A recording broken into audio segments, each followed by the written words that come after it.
It's not a green light on that now. There is not a green light. Well, let's make sure it's working.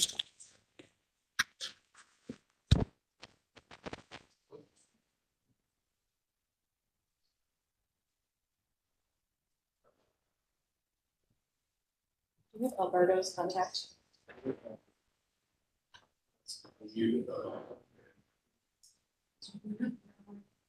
Someone's unmuted. It might be your computer.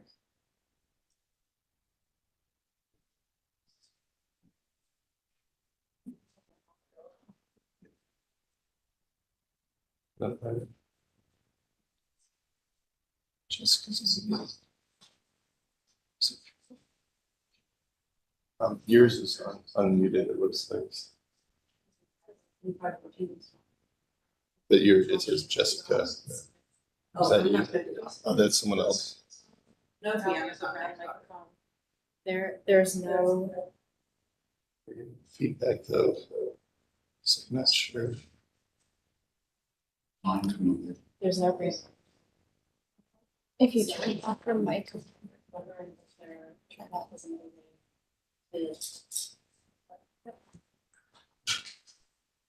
Try turning it off.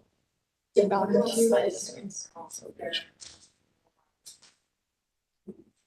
because the volume should be going through the room. Right. Yeah, I'm just not sure where it's picking. If it's.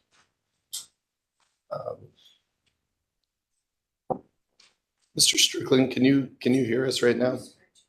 Yes, I can hear you very well. Okay. This sounds like it's working. The light's just not working. So.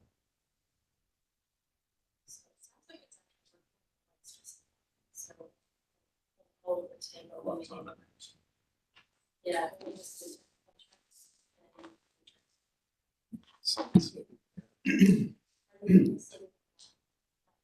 We should test over here, just see. Mr. Strickland, can you hear us over on this end as well? Yes, I can. Great. Perfect. So let's Audio check. audio check. Audio check. Check. Successful. All right.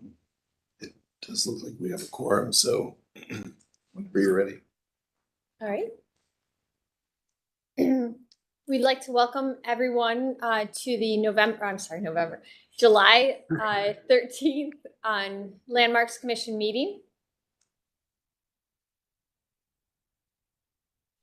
In compliance with notification requirements of Ohio's open meeting law in section 101.021 of the Codified Ordinance of Cleveland, Ohio, 1976, notice of this meeting has been publicly posted. All boards and commissions under the purview of the City Planning Department conducts its meetings according to Robert's Rules of Order. Actions during the meeting will be taken by roll call vote. Recusal from any case due to a conflict of interest should be stated for the record prior to the beginning of the presentation. In order to ensure that everyone participating in the meeting has the opportunity to be heard, virtual attendees will use the raised hand feature before asking a question or making a comment. The raised hand feature can be found in the participants panel on the desktop and mobile version and activated by clicking the hand icon. Please wait for the chair or facilitator to recognize you and be sure to select unmute and announce yourself before you speak. When finished speaking, please lower your hand by clicking the raised hand icon again and muting your microphone. Call-in users can unmute by using *6.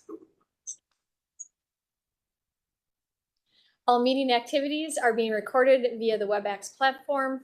These proceedings are also being live streamed via YouTube. All requests to speak on a particular matter submitted through proper channels have been considered. Proper channels for comments are sending an email to landmarks at clevelandohio.gov email address with a comment or a letter, calling and or leaving a message at 216-664-2532, or sending a letter or dropping off comments at City Hall, room 601 601 Lakeside, Suite 519. Communication with members of this body must follow proper channels to be considered and received by the stated deadline are collected by Landmark staff and disseminated to the commission members prior to any scheduled meeting.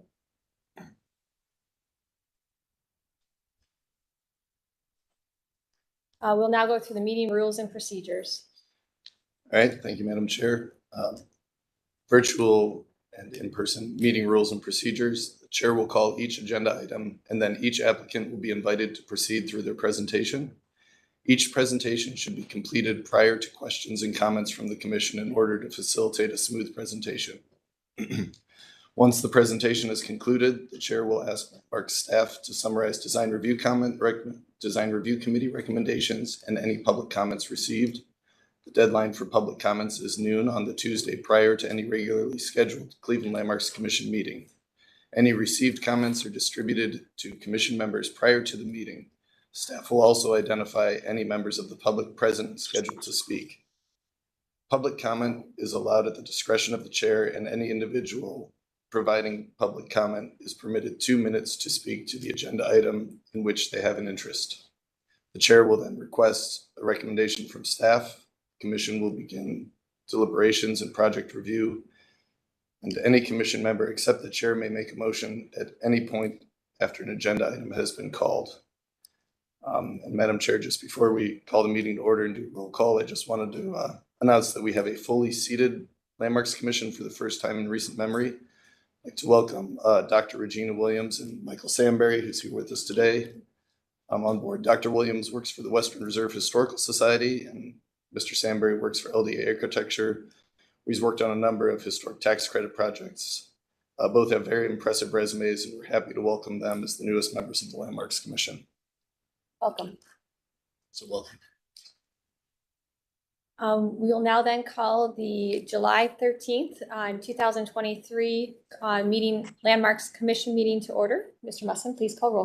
All right. Ms. Anderson? Here. Mr. Benezzi? Here. Mr. Dreyer? Mr. Edmond? Here. Councilmember Gray? Director Wong? Here. Mr. Samberry? Here. Mr. Strickland? Here. Mr. Trosick? Here. Dr. Williams? Here. They're here. And Ms. Trott? Here. Madam Chair, we have a quorum. In addition, I'd like to note that we have Kevin Roberts here from the Law Department and Carl Brunges and Jessica Bean from Landmark staff. Excellent. We will now begin with certificates of appropriateness. We'd like to call the first applicant. Please unmute your mic, state your name, and tell us about your project.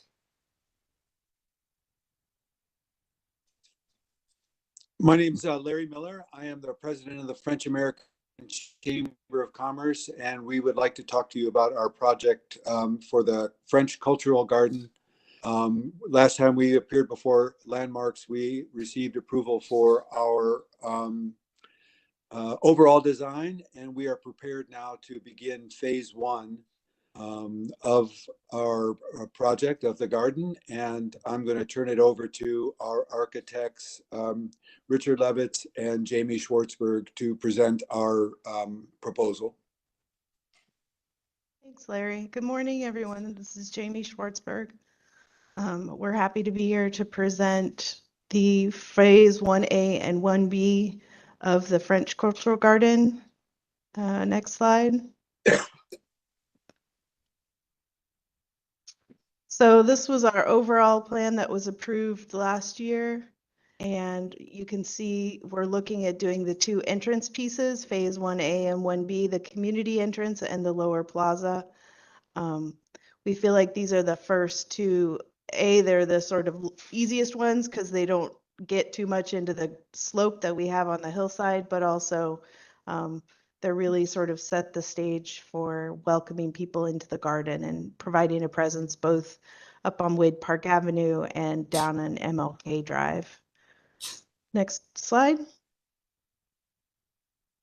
So we were inspired particularly for these two phases. We're pulling some inspiration from French life and culture. So really the kind of outdoor, enjoying nature, meeting your companions, having a glass of wine sort of culture, and then also the Tour de France, which we feel is particularly appropriate given the adjacency of the bikeway, and also Monet's water lilies, which were painted in France. The bridge is still located. You can see a photograph of it on the right-hand side. And then it's quite common and maybe not so much known in the United States that France sort of represents itself as a hexagon. And we've used that shape repeatedly throughout the garden to kind of indicate the entirety of France. Next slide. This is the location for the lower plaza. You can see as it exists. Next slide. And this is what we're proposing down here. So we would have some bike racks and bike repair station adjacent to the bikeway, and then a small plaza that will eventually connect to the rest of the garden, but for now is a standalone small plaza. There is a bridge, a Monet bridge and trellis that would be provide an opportunity for us for if there's small events here for a speaker to stand under the trellis, but also for a little photo opportunity. And then it's got some beautiful kind of impressionistic planting around it, reminiscent of the planting in the water lily painting, kind of pulled out those colors and textures. And then the sign and flagpole would go towards the corner. And what we've provided is a low stone bastion wall, which is a traditional form used in French castles. And we're doing that just because we are a little bit worried about the traffic coming around that corner and coming off the road. We saw some tire tracks in the grass over there. So we think this will help protect the garden as a kind of, and raise up the sign a little bit. Next slide. This is the upper plaza location. You can see this large oak tree that we're proposing we build the plaza around. It's gorgeous. It's super healthy. Next slide.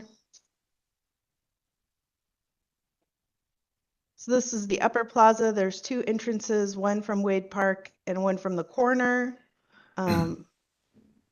There's a small plaza which would have bistro tables and chairs mounted to the pavement, so they're not movable, but they do have the look of that kind of casual French gathering space, and they would be in the shade under the tree. And then as we start to move down the hill, we'd have a low stone wall which would be seat height and allow us to start to navigate the grade for future phases as we move down the hillside.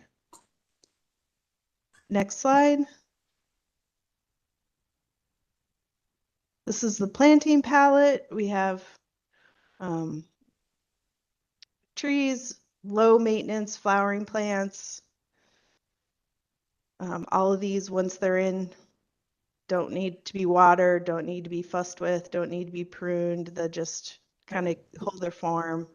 And then we've got vines that would grow on the bridge trellis, the honeysuckle and the clematis. So the clematis is a spring, early summer flower, and then the honeysuckle flowers summer into fall.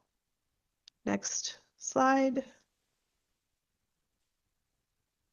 Some perennials. We're doing bulbs, irises, bluebells, and then some hardy flowering plants, daffodils and hyacinths, peonies, all of which are pretty deer resistant and don't require a whole lot of maintenance. Next slide.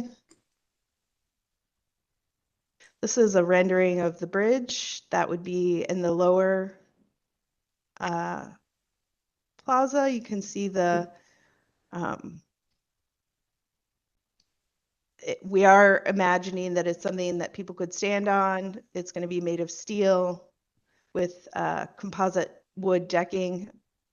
And then also if you wanted to stand in front of it to do presentations or have a little event, there's a little shade provided. Next slide.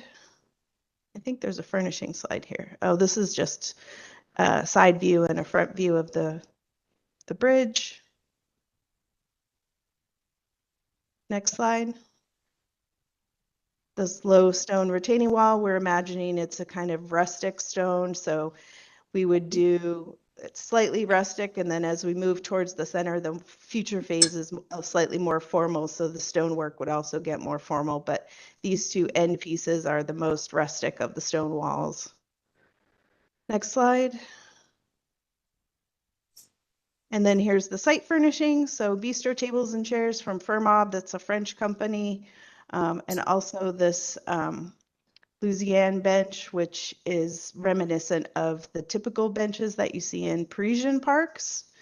The bike rack that looks like a bike, and we would do it in yellow for the lead bike, which is the traditional color of the lead rider's jersey in the Tour de France. And then the other bikes would be other colors. And then you can see what the repair station looks like. So it allows people to lift their bike up off the ground, adjust the chain. It has tools attached to it by airline cables, so difficult to cut. And it has a bike pump station, so you can refill tires or adjust your chain or fix your bike. I think that's it. Next slide. Oh, and then the paving. So the hexagon pavers, this was, again, bringing back the hexagon, and we would do them in this charcoal and natural colors. Next slide. That's it. Be happy to take any questions. Great.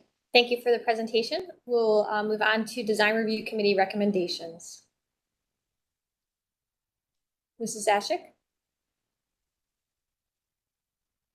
Yes, the Design and Preservation Committee of the Federation has approved the plan as well as the full board of the Federation. Excellent. Thank you for that. Summary, we'll move on to staff recommendations. Thank you, Madam Chair. The proposal for the first phases are true to the garden plan that was reviewed by the commission on August 25th.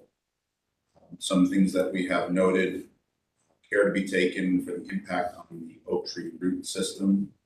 Curious as how this would be achieved for neighbors that are around the area. What is the proposed color of concrete paths? We had concern for the site furnishings and the security, so we don't want things to walk away. We'd be interested to understand how they are mounted and are they adjustable? How tall are the walls that are being proposed? And is there any site lighting that is going to be in addition to these areas as well that could enhance the bridge especially? So that's what we have. Excellent. Thank you. Before we move on to commission comments, Mrs. Schwarzberg, would you like to comment or respond to Landmark staff review comments? Absolutely. I'm not sure I'm going to get all of them. The furniture is all fixed, so it's attached to the pavement. We also understand the realistic concern that if they're not fastened down, they will walk away. The walls are, the lower wall is 24 inches where the bastion is, and the upper walls are seat height, so 18 inches. We don't have any lighting in this first phase, not that we're opposed to it, but it hadn't occurred to us, to be honest. What were the other questions? Tree root system for the oak tree. Oh, yes, for the oak tree. So yeah, we talked about that a lot. And partly what we're doing is we're setting the plaza a little bit higher than the existing elevation. So rather than dig down into the roots, we're sort of building up on top of it with a low profile of just the pavers. And then the only part where we would really impact the roots is under the wall system. So we were careful to not, and as that starts to slope down, we feel like we'll be able to keep it outside of the roots. Also, that circle that you see, the clear zone sort of inside the tree there is a good 16 feet wide. So we've left a nice margin around the trunk of the most kind of fragile root structures. So we don't have to worry about the pavers heaving, but we also can protect the tree as we work. Yeah, because it seems silly to build a beautiful little plaza under the tree and then kill the tree. So we did think about that quite specifically. And then the color of the concrete paths. We are proposing just standard concrete to match sidewalks. All right, thank you for those responses. We'll move on to questions from or comments from the commission members. We'll start with Director Wong. Yes, hi, thank you to the team. True to form, true to what was approved in August. I have some more detailed questions specifically about dimensions. So I have 2 questions and a comment. The first question is around the bike racks and the bike repair station. I see that there's a pad. It looks like a pad is going to be put down for the bike racks and repair stations. How wide is that going to be, or long? What are the dimensions for that? Let me get them. What's your other question? Yeah, well, I'll explain maybe the nature of my question. I think because we're seeing more e-bikes as well as cargo bikes, I think we just want to make sure that the bike racks are spaced out evenly enough to accommodate larger bikes, family bikes, etc. And then also, I think with bike repair, just making sure that's spaced out enough to accommodate, of course, the acoustic bikes, but also e-bikes. And I would say, I'm mostly concerned of like how far into the park the pad is going and The depth versus the length. Yeah, the depth versus the length of that to make sure it can accommodate the different sizes of bikes that we see now. So it's 5 feet deep is Okay. and it is 36 feet long. Okay. And you can see, so if you can zoom in on it a little bit, you can see there's sort of bikes modeled in the plan. So those are if 4 bikes were parked at any bike rack. So there's quite a bit of space between the two bike racks. There's actually 8 feet between the bike racks. Okay. Helpful. I have a fairly large cargo bike, so I just Yeah, wanted to I think you could fit that. Great. And then in terms of the pathways as well, both on the more on the phase 1B side, how wide are those paths going to be? They are 5 feet wide, and we matched the width of the sidewalk there. Okay. And assume that the grade matches the ADA compliance. Correct. Yes. And then my final comment is it's just helpful to show dimensions for final phase approvals in the future. So a recommendation to the applicant. Great suggestion. Understood. Great. Thank you, Director Wong. Any other questions or comments from the commission?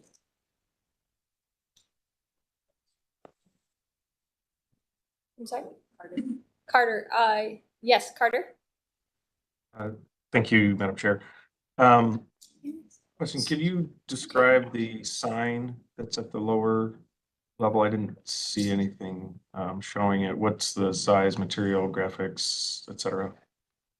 It's the standard cultural garden sign. I believe they're made out of metal. They're provided by the Garden Commission. Thank you.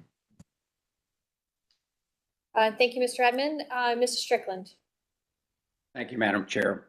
For the construction of the plaza element, can you describe the how it's constructed? Is it a concrete base or a stone base? And the jointing of the stones, is that mortared or is that sand, or, and how will that be maintained? It's gravel, it's laid on gravel, so compacted stone 304, and then a sand bed. Then the paver is laid, and then it's jointed with stabilizing sand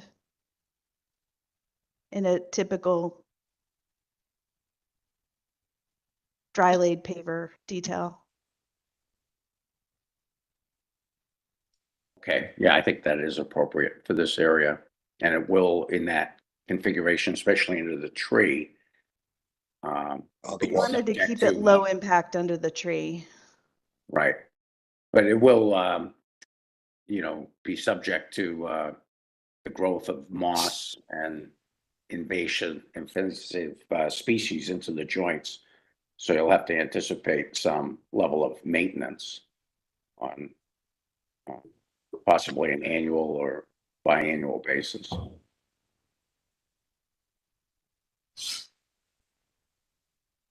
It Understood. appears that Mr. Miller recognizes that maintenance that will be required in the future. Absolutely. We'll take responsibility for that. Right. Mr. Strickland, any additional questions? No, thank you, Madam Chair. Right. Thank you, Mr. Strickland. I guess I will just state my comments now. I am in agreement. I think this is alignment with the master plan, and I think it's a wonderful addition to the cultural gardens. And I'm in support of it. Any additional questions or comments from the commission, or would someone like to make a motion?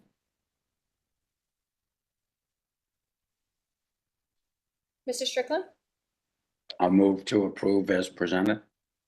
Thank you. We have a motion. Do we have a second? This is Carter, I'll second. Thank you. Thank you, Mr. Edmonds. We have a motion. We have a second. Any further discussion? Not seeing any. Mr. Musson, please call roll. Right. Ms. Anderson, Yes. Mr. Benezi, Yes. Mr. Admin, Yes. Director Wong, Yes. Mr. Sandberry, Yes. Mr. Strickland, Yes. Mr. Trosik, Yes. Dr. Williams, Yes. and Ms. Trott. Yes. Madam Chair, the motion passes unanimously. Excellent. We look forward to seeing your project move forward. Thank you very much. Thank Thank you you. very, very much. Yep. Thank you. The next applicant was tabled previously. We'd like to confirm that there is a presenter here for this case. Is someone here representing 10705 Drexel Avenue?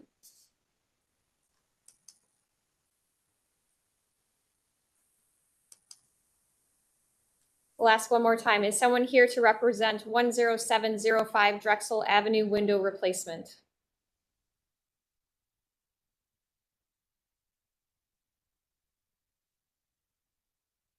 Not hearing anyone respond or seeing any hands raised online, we will move to our next applicants located at 3254 East 55th Street, window replacement.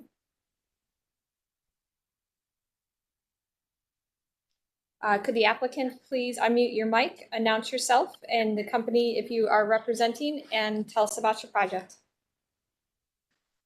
Yeah, good morning. Thank you for having me. I just bought this property in the beginning of May. Could you, After, before you keep going on, could you please announce yourself for our record? oh, I'm so sorry. My name is Dan Wallach. It's W-A-L-L-A-C-H. Thank you. You're welcome. I bought the property at 3254 East 55th Street here in Slavic Village, the beginning of May. And after living in the house for a couple of weeks, it became apparent that the windows were going to be needing a replacement. Not all of them need it immediately, but eventually they will. So we've gone through and identified 19 windows on the property that need it the most, whether that means that they're out of square or they're leaking. I just recently had an energy efficiency audit done by Dominion, who came out and said that the windows are not sufficient, and there are some leaks happening. So we just wanted to replace them. The reason why we need to have them approved is that we are hoping to replace the color of the windows. Currently, the windows themselves are beige, and we wanted to do white. Everything else about the windows will be like for like. It's the same vinyl windows that are currently in there. The ones that we will be replacing with, hopefully, are more energy efficient. They are triple pane glass in most cases. So yeah, just hoping to have the color approved to match the color scheme a little bit better. Great. Thank you for the presentation. Thank We're you. just going to go through the photos that our staff has included or were included in the presentation.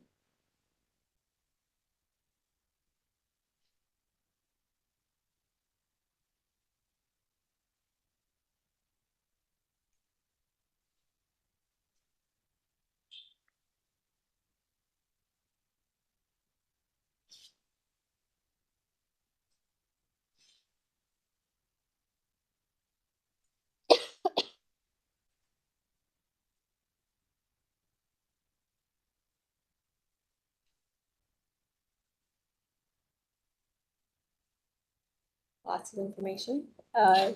Then as we're continuing to proceed, we'll move on to design review recommendations. Thank you, Madam Chair. This project was reviewed by the East Design Review District on June 27th. They did recommend to approve, although they did note a preference for beige windows to match the existing product. All right. Thank you for that summary. Staff review. Yes, thank you, Madam Chair. Like I said, at the risk of dating myself, I recall when this house came through in 2006, 2007. It was saved from demolition, so certain compromises were made for vinyl siding and vinyl windows. That being said, staff feels that replacing the vinyl windows with new vinyl windows is appropriate, but a darker sash color would be more appropriate for the home. So staff is in support of the proposal, but with the stipulation that the windows be beige and not white. Okay. Thank you for that summary. We'll now open up the floor to the commission for questions and comments.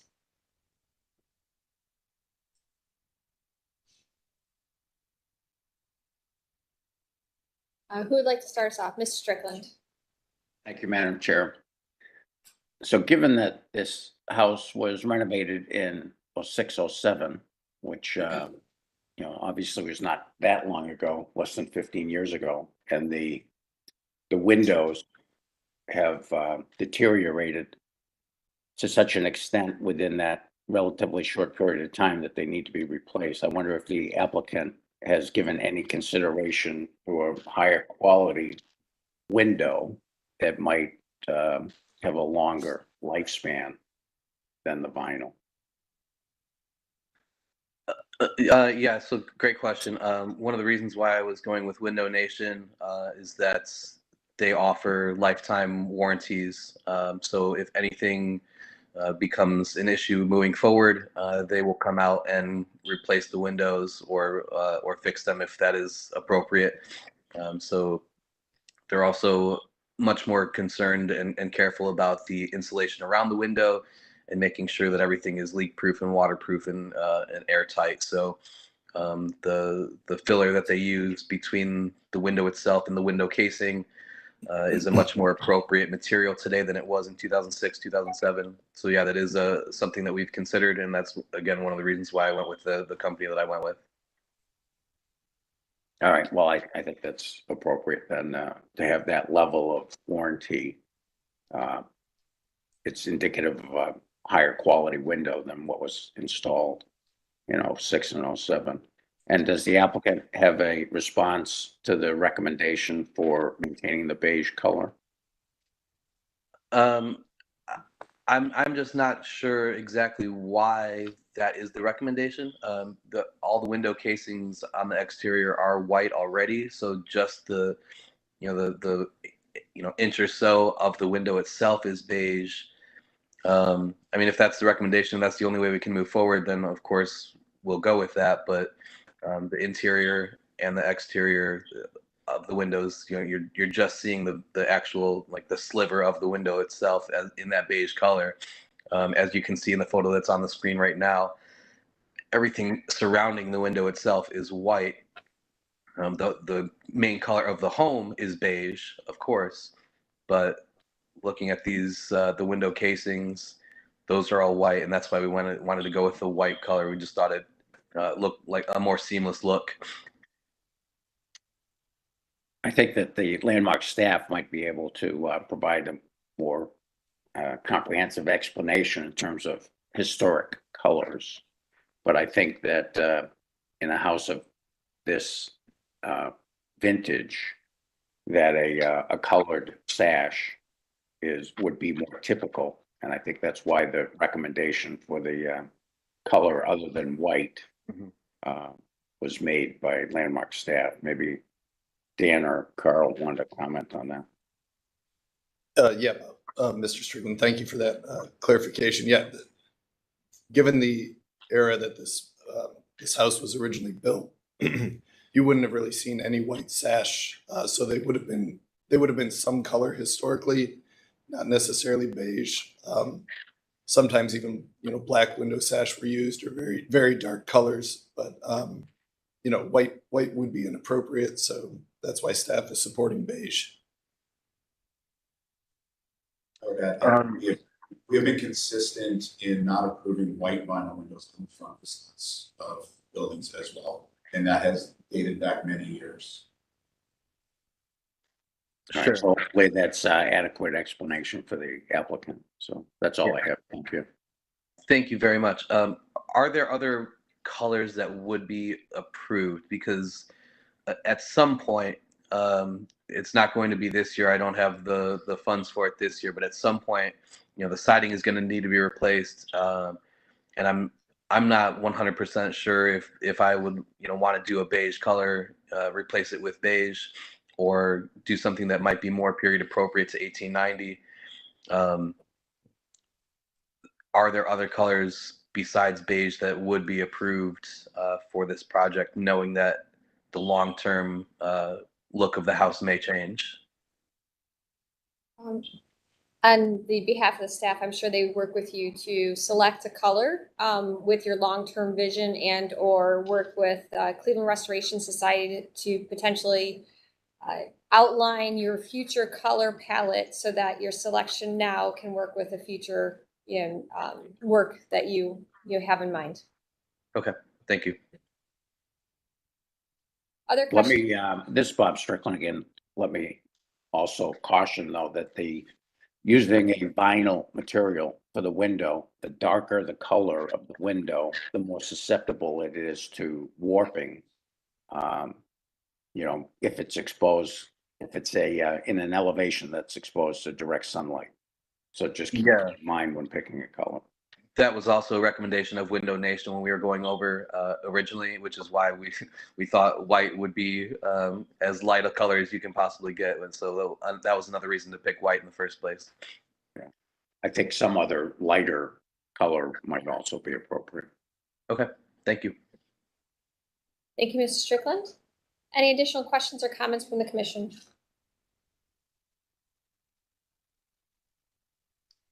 Ms. Anderson. Thank you, Madam Chair. I just wanted to say that I'm in agreement with staff. Maybe it's a color, still a light color, but something other than white will be more appropriate for the house. That's all I have to say. Thank you. Thank you, Ms. Anderson. I second that I am in support of like for like replacement, but I also agree with staff's recommendations of an alternate color beyond white.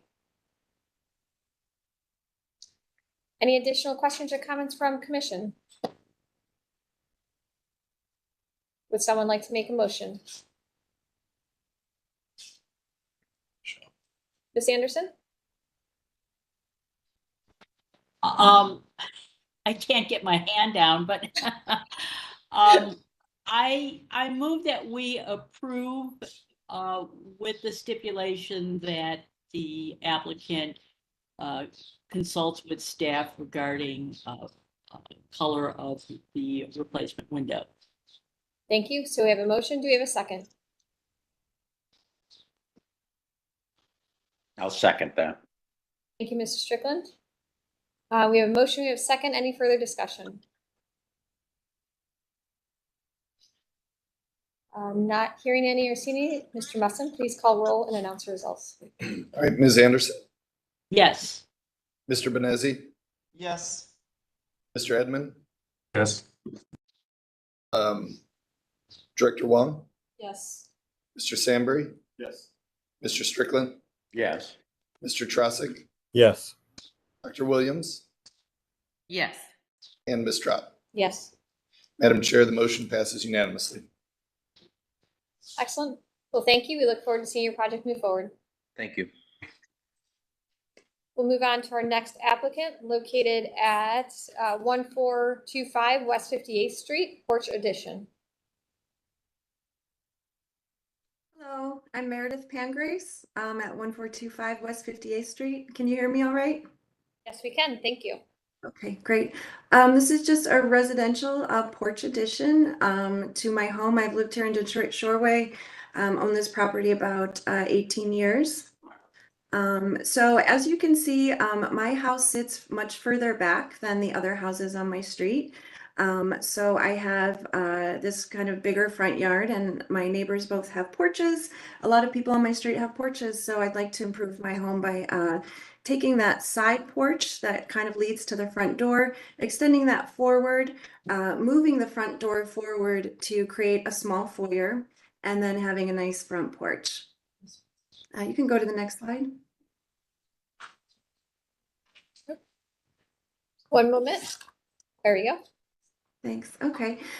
So I'm looking to get a loan from the Restoration Society, the Home Heritage Loans, to do this project. So I'm working with a contractor that has worked with that program before, so he's familiar with using all the right materials and everything. And I have used a local architect that has done projects in the neighborhood before. So his name is Michael Yates, and these are his renderings. You can go to the next slide. These are his material drawings. This has been approved already by the West Side Landmarks Commission. I had that meeting last month, and this was approved by them with just a few suggestions. You can go to the next slide. Making the posts a little bit thicker, and then the design of the front door. So you'll see those in the next slide. There is a second part of this project that is in the back of the home, which is a first floor bathroom. There's a small outdoor closet that is at the back of the home that is the perfect size for a second bath. So you'll see those renderings here, although the first design committee said it was really more important what's happening in the front of the house. So you can go to the next slide.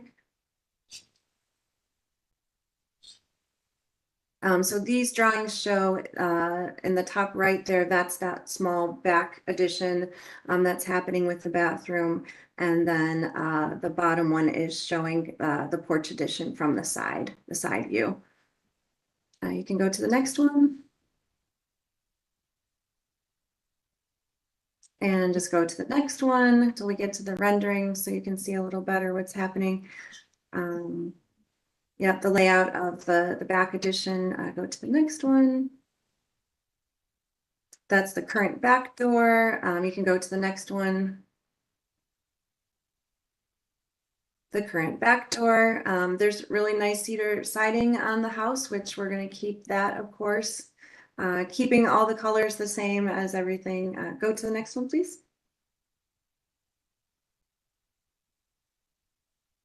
So this is the current front.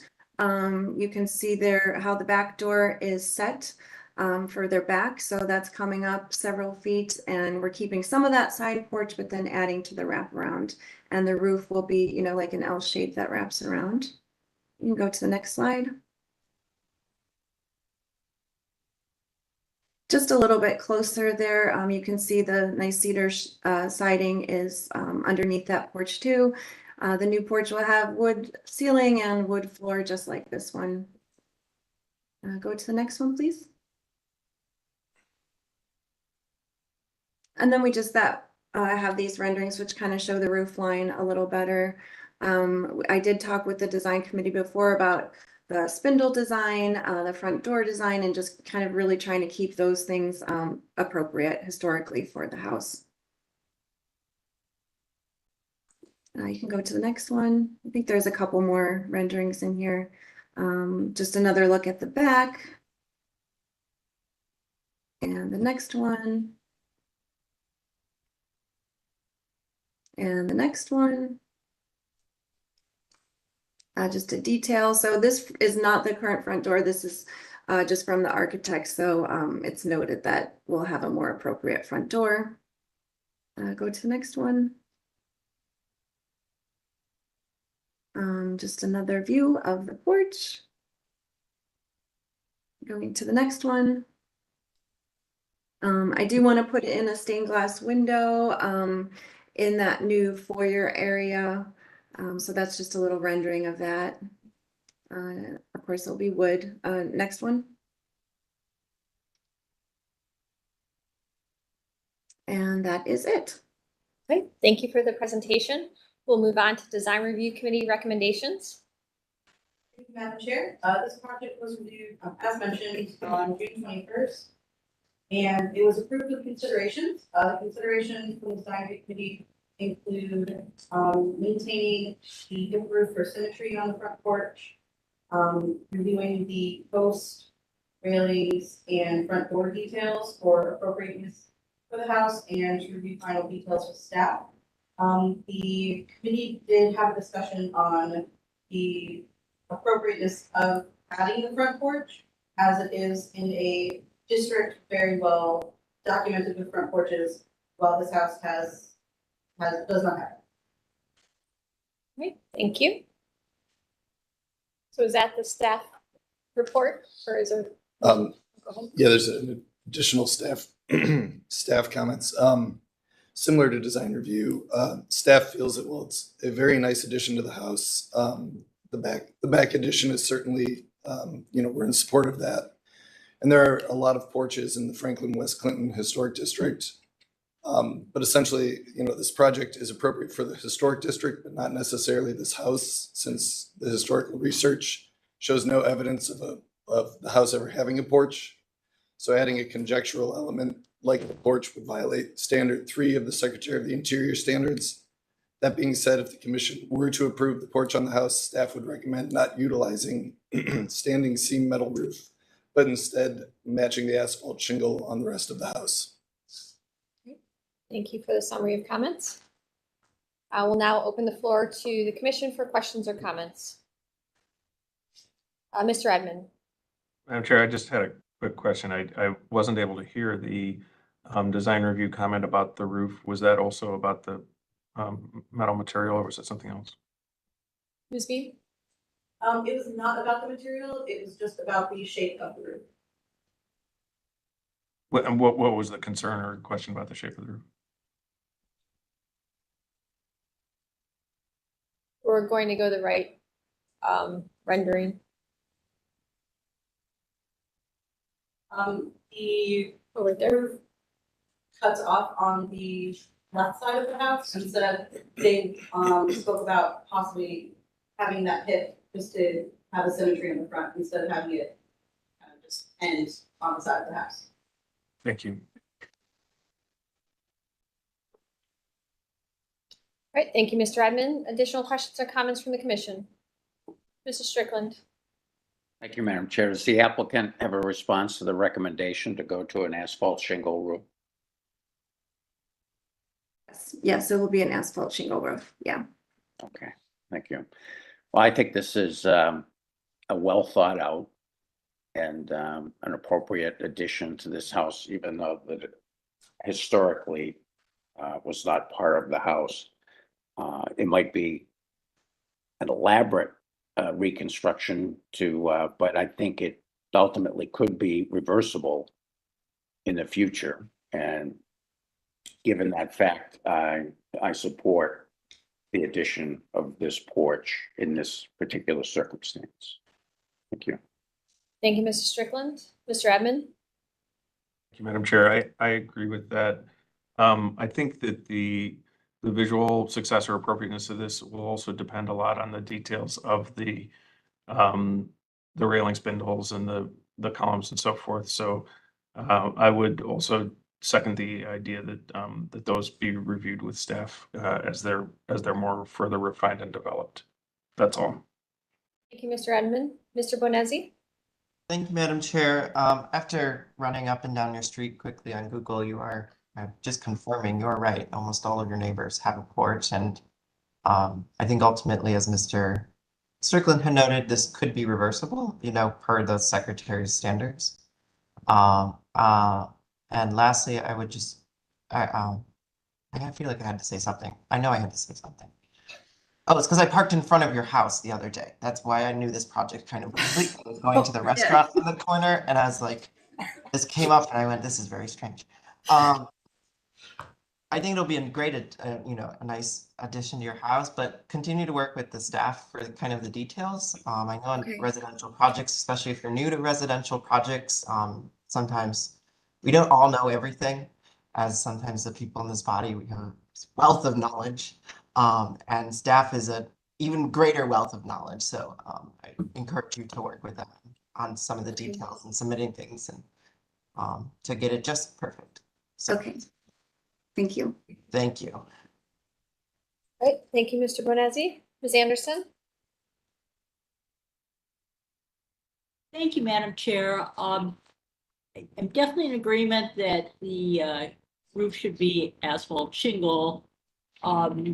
Because the addition of a front porch along the front elevation of the house is not original to the, to this house or this type of house, I was wondering if the applicant had contemplated, extending the porch flooring, of course, but perhaps installing a heavy duty cloth awning so that it would be a little more reversible. I just was wondering if we, in discussions with staff, had contemplated doing anything like that.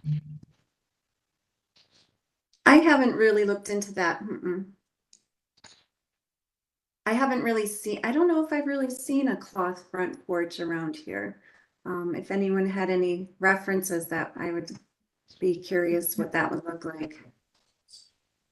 I've probably seen them more on the back than on the front, but I'm just trying to bridge the historic appropriateness of a porch on this particular house with your desire to have an enclosed covered area on the front of the house. Does staff have any response to that? No. No, I mean, I understand the, I guess, kind of what your idea is going for, Ms. Anderson. I don't know if it would, haven't really thought about it. It might look a little too temporary or impermanent.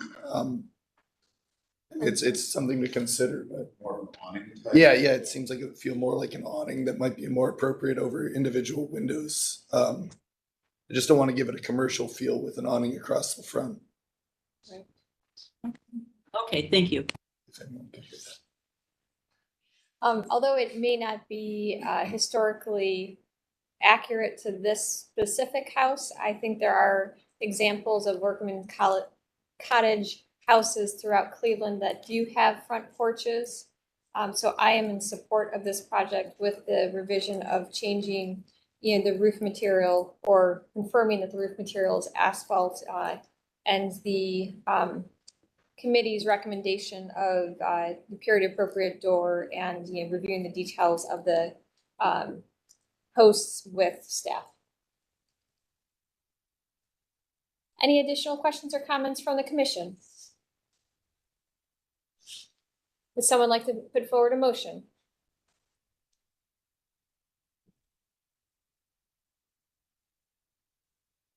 Mr. Edmond? Thank you. I would move that the project be approved with the asphalt shingles and the requirement that the applicant work with staff on the details and the door. All right, thank you. We have a motion. Do we have a second? I'll second. Director Wong has seconds that. Any further discussion? All right, Mr. Musson, can you please call the roll as well as you can? I'll do my best. Ms. Anderson, Yes. Mr. Benezi, Yes. Mr. Edmond, Yes. Director Wong, Yes. Mr. Sandberry, Yes. Mr. Strickland, Yes. Mr. Trasick, Yes. Dr. Williams, and Ms. Trott. Yes. Madam Chair, the motion passes unanimously. Thank you. We look forward to seeing your project move forward. Thank you so much.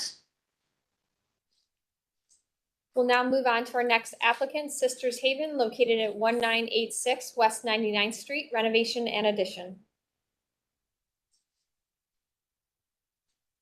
Good morning. My name is Julie Mallett, and I'm with Sisters Haven. I'm one of the founding members. It's a 501c3. I have with me Mark Reinhold, who has helped us with he is our architect for this project.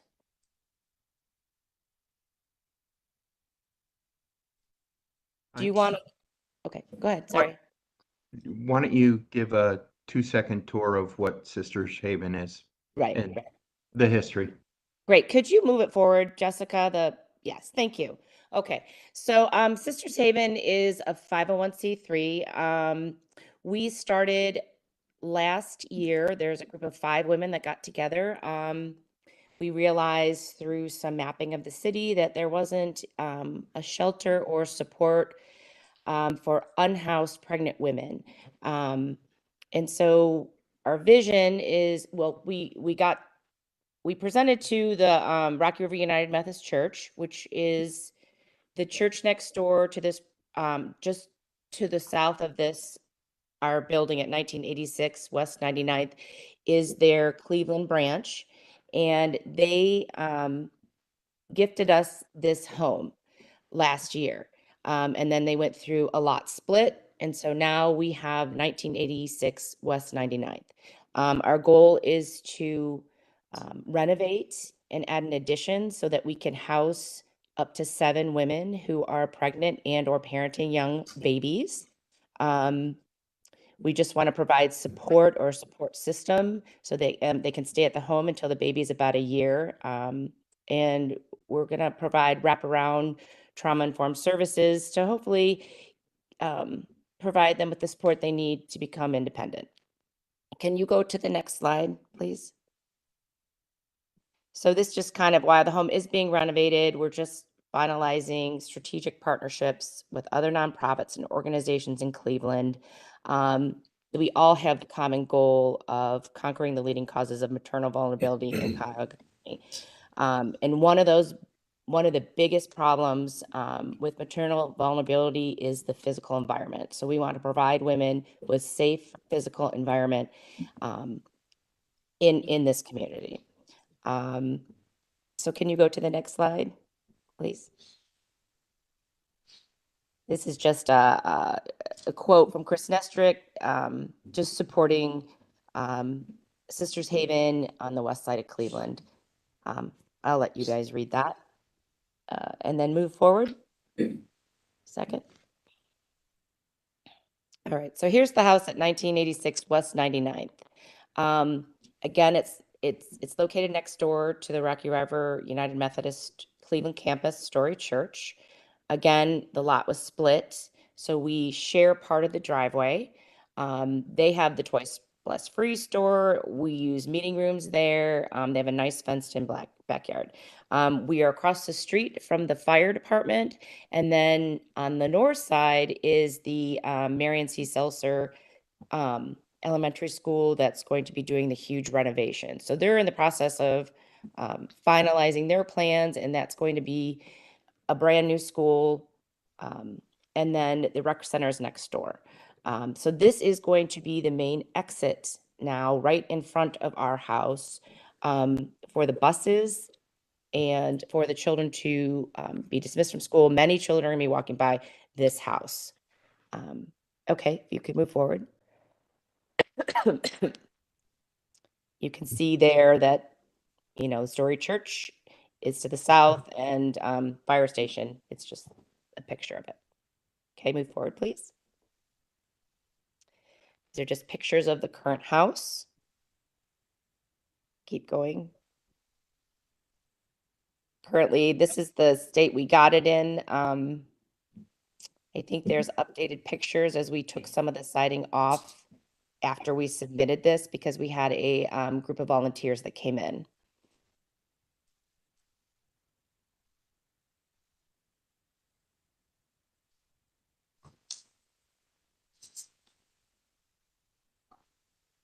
Okay, keep. All right, so we were approved by the Historic West Cleveland Design Review Committee on 6/21 based on these specifications of work. So they proposed that we renovate the existing, well, okay, so basically we need to replace the vinyl siding on the front of the house and restore what is underneath. Keep the existing configuration grids for new vinyl windows and replace the roof with black shingle. New siding color would to be light gray. So that's what we proposed to them, excuse me. Their recommendation was the front of the house to be restored to original non-vinyl, window grades to match existing, no brick painted, porch ceiling and doors retained, colors to staff for final review. Okay, so yeah. So here's the layout and the landscape of it. As you see, we're just adding some simple boxwoods, trees. We don't have a lot of space, but making it nice in the front side, and then the back will be grass. And just to point out that in the back north corner, we will be replacing the metal fence with a board-on-board wood fence. Okay. Mark, do you want to comment on any of these plans that we have? Because we added.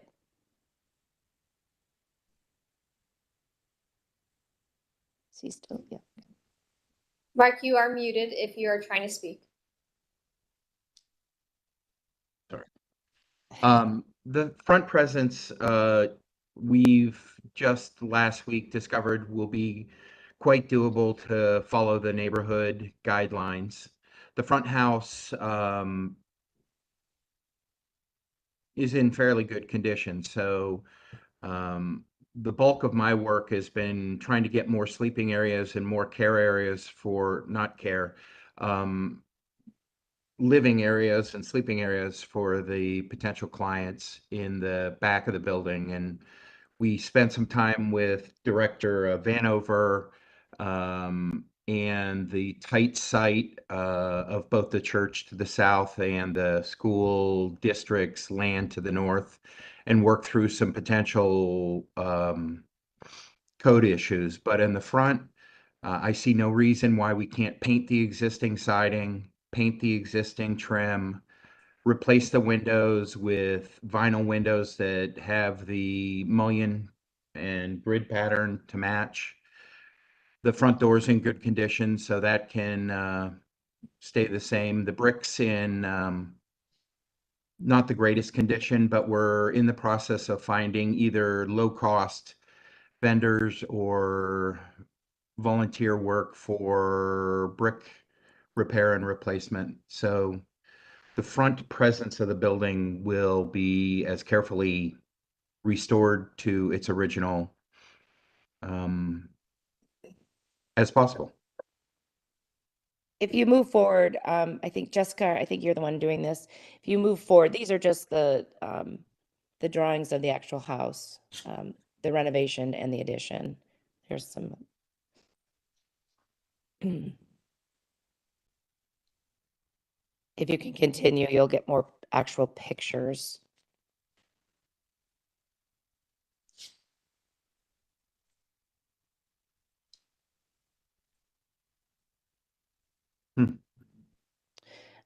Oh, here we go. There it is. Okay.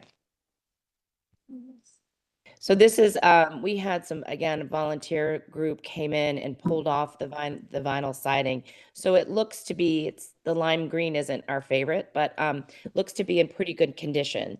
So again, as Mark said, we would repair any wood that needed to be repaired and paint it to match the sides and the back. And I have some colors added later. The front door is in nice shape. Again, it's the brick that we were a bit concerned about. But if you see the porch right there, there's only a few places that need to be patched up, and then we can refinish that. And the wood on top of the porch also is in good condition. We just want to refinish it so it works well with the front door. We chose a light gray, Harbor Stone gray, for the side and the back, and we were proposing vinyl siding.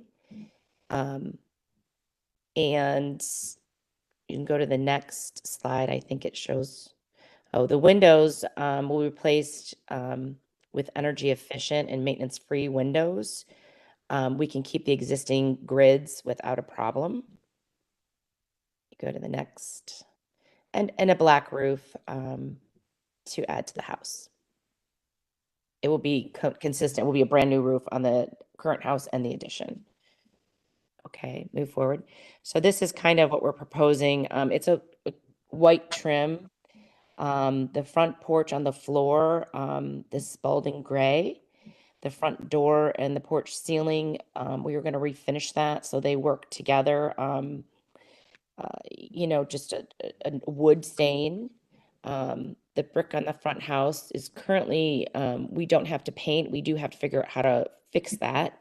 And then as far as any signage, we just want to put a simple address plaque on the front of the door or on the front of the house. And we don't need any additional siding or signage. This is a letter from the Rocky River United Methodist Church, and I've recently gotten their signatures on letterhead. I didn't have it when I submitted it, and I can resubmit that to you. Just acknowledging, giving support for our project and acknowledging the space that's needed. They cannot build, this is kind of what Commissioner Vanover needed for our building permits on here. If you go, and then this is from the school district with the same support letter acknowledging the distance that we need, that is required.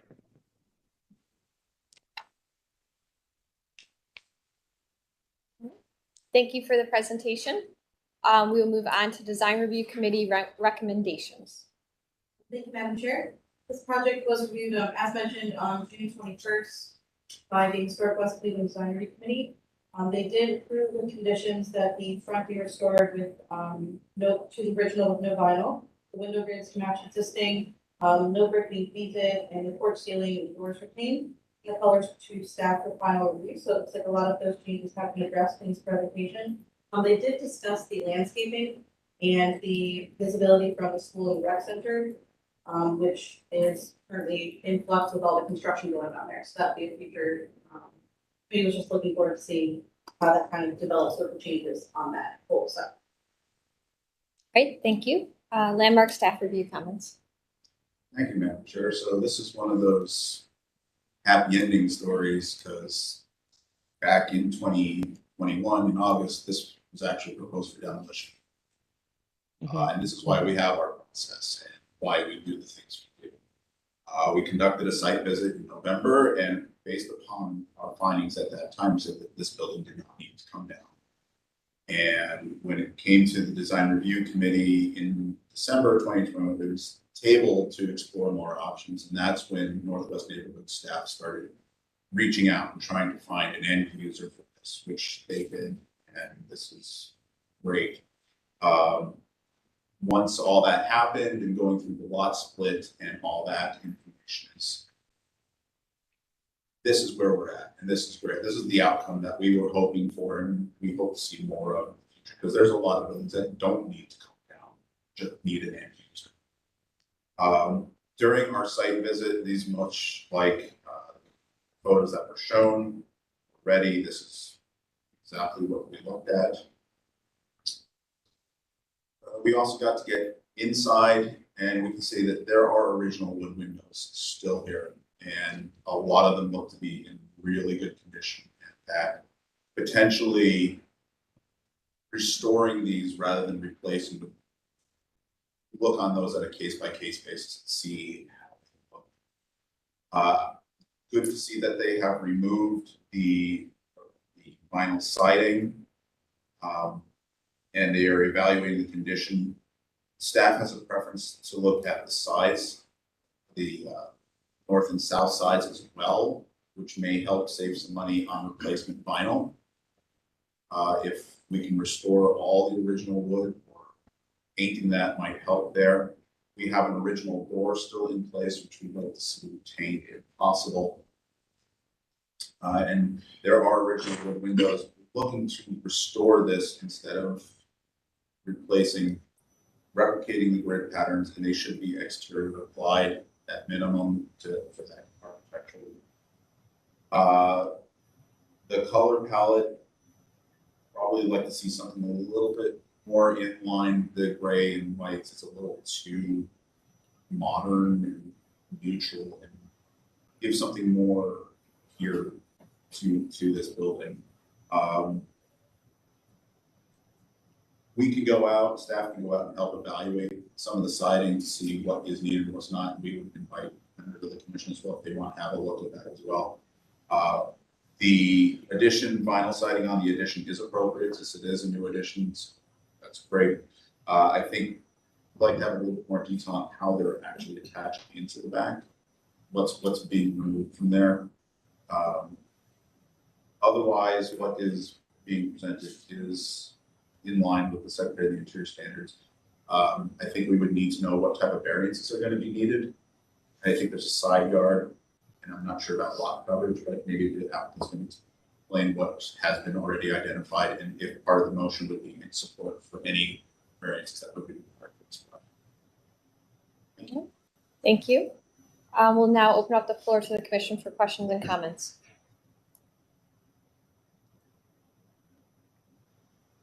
Who would like to start us off?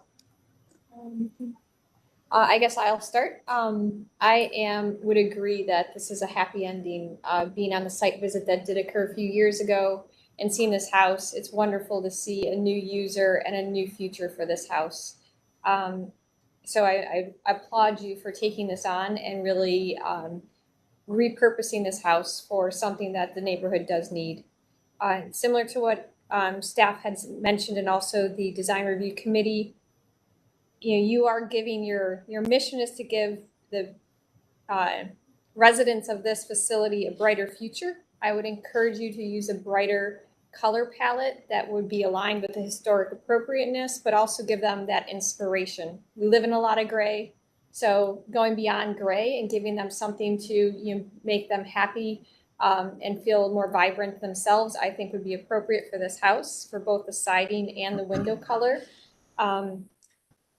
I am in support of the vinyl siding, but maintaining, because it appears that the addition is connecting directly into the existing house, and using vinyl on the sides, but retaining the wood on the front of the house, but making the colors match.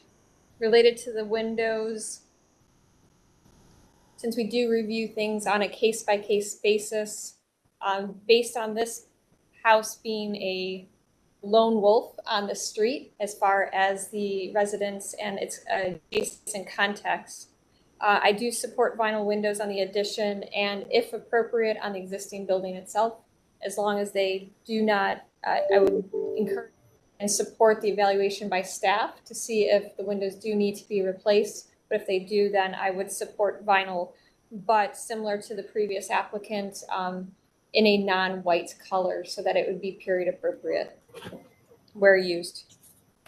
But overall, I am in support of the project and really commend the you applicant for taking this on for both the restoration and the mission. Mr. Bonezzi. I think Mr. Trosick was next, but Oh, I'm sorry. I'm sorry, No, Mr. Trostic. I'll yield my time. I wasn't prepared. Go ahead, Mr. Benesi. I just wanted to echo support. One, away from the architecture, just for a quick second, just for your mission and commending you for what you do. I think it point blank, that should just be upheld and in a public forum, very well acknowledged that is a very important thing that you're doing. I'm very bad at my words today. I'm usually way more eloquent than this. Second, to the architecture, I think the one elevation that you provided doesn't denote the 3 foot, 'cause in your plans, you're coming out 3 feet from the, I'm not sure which way's north here. It's right, we see it in the back elevation, we see the step out, but in the front elevation, we don't. But I think considering how far back in the property that you are, see, and then we're not quite acknowledging in this elevation where that split is per, with the plan. Luckily I can piece it together and I think it's gonna be all right. But as Julie kind of did the catch-all for the comments on this one, working with staff to, come to the final details and plans, as I had noted on the earlier presentation, they're a wealth of knowledge and they're a great resource for getting projects to where they should be so that everything's in compliance. So everything's not compliant, I should say, although technically there's an ordinance to be in compliance with, but to make the best end product possible. So I wanted to just extend my gratitude to you for your openness to working with everyone. And also I just had to say thank you for what you do. So. Thank you. Thank you, Mr. Bonezzi. Mr. Trosick? Oh, Yes, my comments aren't directed towards the architecture and the issues there. Mine are directed more towards the mission itself. Listening to this project and seeing the presentation about the mission itself brought back a lot of memories for me. Over 25 years ago, I was involved with a very, very similar project, working with very, very similarly situated clientele back in the Youngstown area called the Beatitude House, sponsored by the Ursuline Sisters of Youngstown. And we began much the way you are beginning, with one location and renovating a location for housing for very, very similarly situated clientele, and saw that project grow to multiple locations across multiple counties and multiple services provided to the clientele.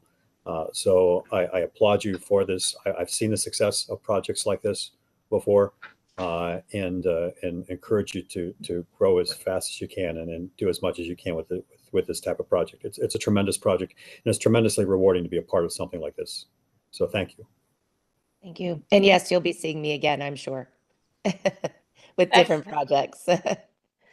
excellent. Thank you, Mr. Trosick. Director Wong? Thanks. Thank you to the chair. If you would allow me also some commentary, I actually was doing some reading over this past week about pregnancy and motherhood. And it's a very vulnerable time before birth and then also after birth. Our women's brains are actually the most plastic they've ever been in their entire life during that period. And so creating a sense of stability is going to be critical during that period. And so I'm so thankful for what you do. And being a mother myself, I understand how sensitive, those times are when you're pregnant and about to give birth and healing and going through that process. So I commend you. Share my sentiments with the other commission members, how important this is. I also do want to commend the staff too for this happy ending. I remember when the lot split came through and we were wondering about the end user, and now here you are. So really great story. In addition, I think from a planning perspective, with the school and the rec center right there, it's going to be walkable. You're going to have access to green space for the mothers to walk around and for kids to be able to have green space to play. So it's actually a really great thing. About architecture, I'll keep my comments brief. I would agree that the staff should go out and look at the windows with you, maybe work together on that. But I would also support the vinyl windows. I support keeping the facade as true to historic nature as possible with materials. I'm actually okay with the colors, and perhaps that's a little workshopping you could do with some of your clients or the mothers to say, would you prefer more calm, peaceful, neutral palette or something more bright? And the staff would certainly be willing to work with you on some possibilities there, but I'm actually comfortable with the colors as presented, so the neutral, peaceful is okay for me. All right. Thank you, Director Wong. If I may just comment on that, is that okay? Yes. So we have talked to a few decorators and been reading a lot on trauma-informed decorating, and it is recommended to go with more calm, cool colors like grays. But believe it or not, you know, a lot of places do these bright yellows and blues and greens for babies, but it's supposed to be a calming space for them to go and not like screaming at them, you know, like bright colors or bright. So it is our plan to the inside of the house, especially to be very calming, lots of textures, lots of soft, you know, so that is why we chose kind of a light calming gray. But we are okay with discussing colors with your committee or with whomever we need to talk about. But that was the purpose of that. So just a comment on that. Okay. Thank you for that response. We appreciate it. Ms. Anderson. Thank you, Madam Chair. This is wonderful. This is really a exceptionally fine resolution to a nice house that was threatened with demolition a few years ago. I was on the site visit. It's a solid house. And I'm glad to see it being repurposed here.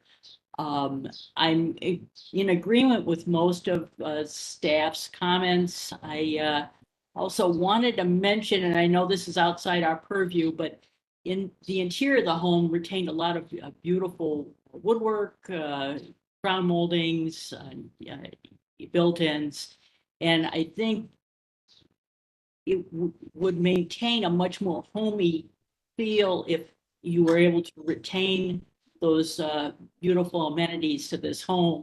I think it would really, it would keep it from looking like it's an institution to have that nice, warm, natural wood there. So I realize that's outside of our purview, but I strongly recommend that. I'm in agreement with staff and some of the other commission members regarding the gray. I think, there could be, I don't want a bright, vivid color on the outside, but I think there could be other soothing colors that, maybe are just a little warmer. Again, I'm happy to see the repurpose of this house. Thank you, Mrs. Anderson. Thank you. Other questions or comments from the commission? I do have a comment. I was wondering if you looked into anything for handicap accessibility, or any kind of ramps for strollers or anything like that. We have one of our bathrooms is on the first floor. Or, I'm sorry, one of our bedrooms is on the first floor. We did that because of handicap accessibility and because if a woman has a C-section, can't do the stairs. And then we added a bathroom with a shower. If you see, I don't know how you can't see me touch it. Mark, where's the best page to go to that? Oh, that would work. If you zoom in on that, you can see we don't have a ramp there. There, I think, is a couple steps up there.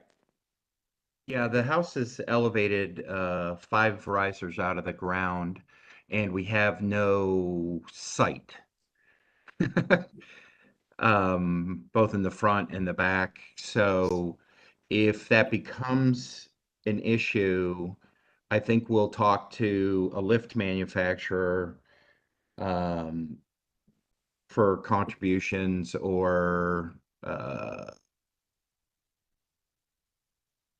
at cost solutions as required, but we really only have 2 feet 8, 2 feet 10 to the south, 3 feet to the north. I don't think it's appropriate to add to the front. The back is covered by the required exiting stair, so there are some limitations, but I guess we're open to anything that makes sense with either the church property or landmarks. I mean, your committee in specific.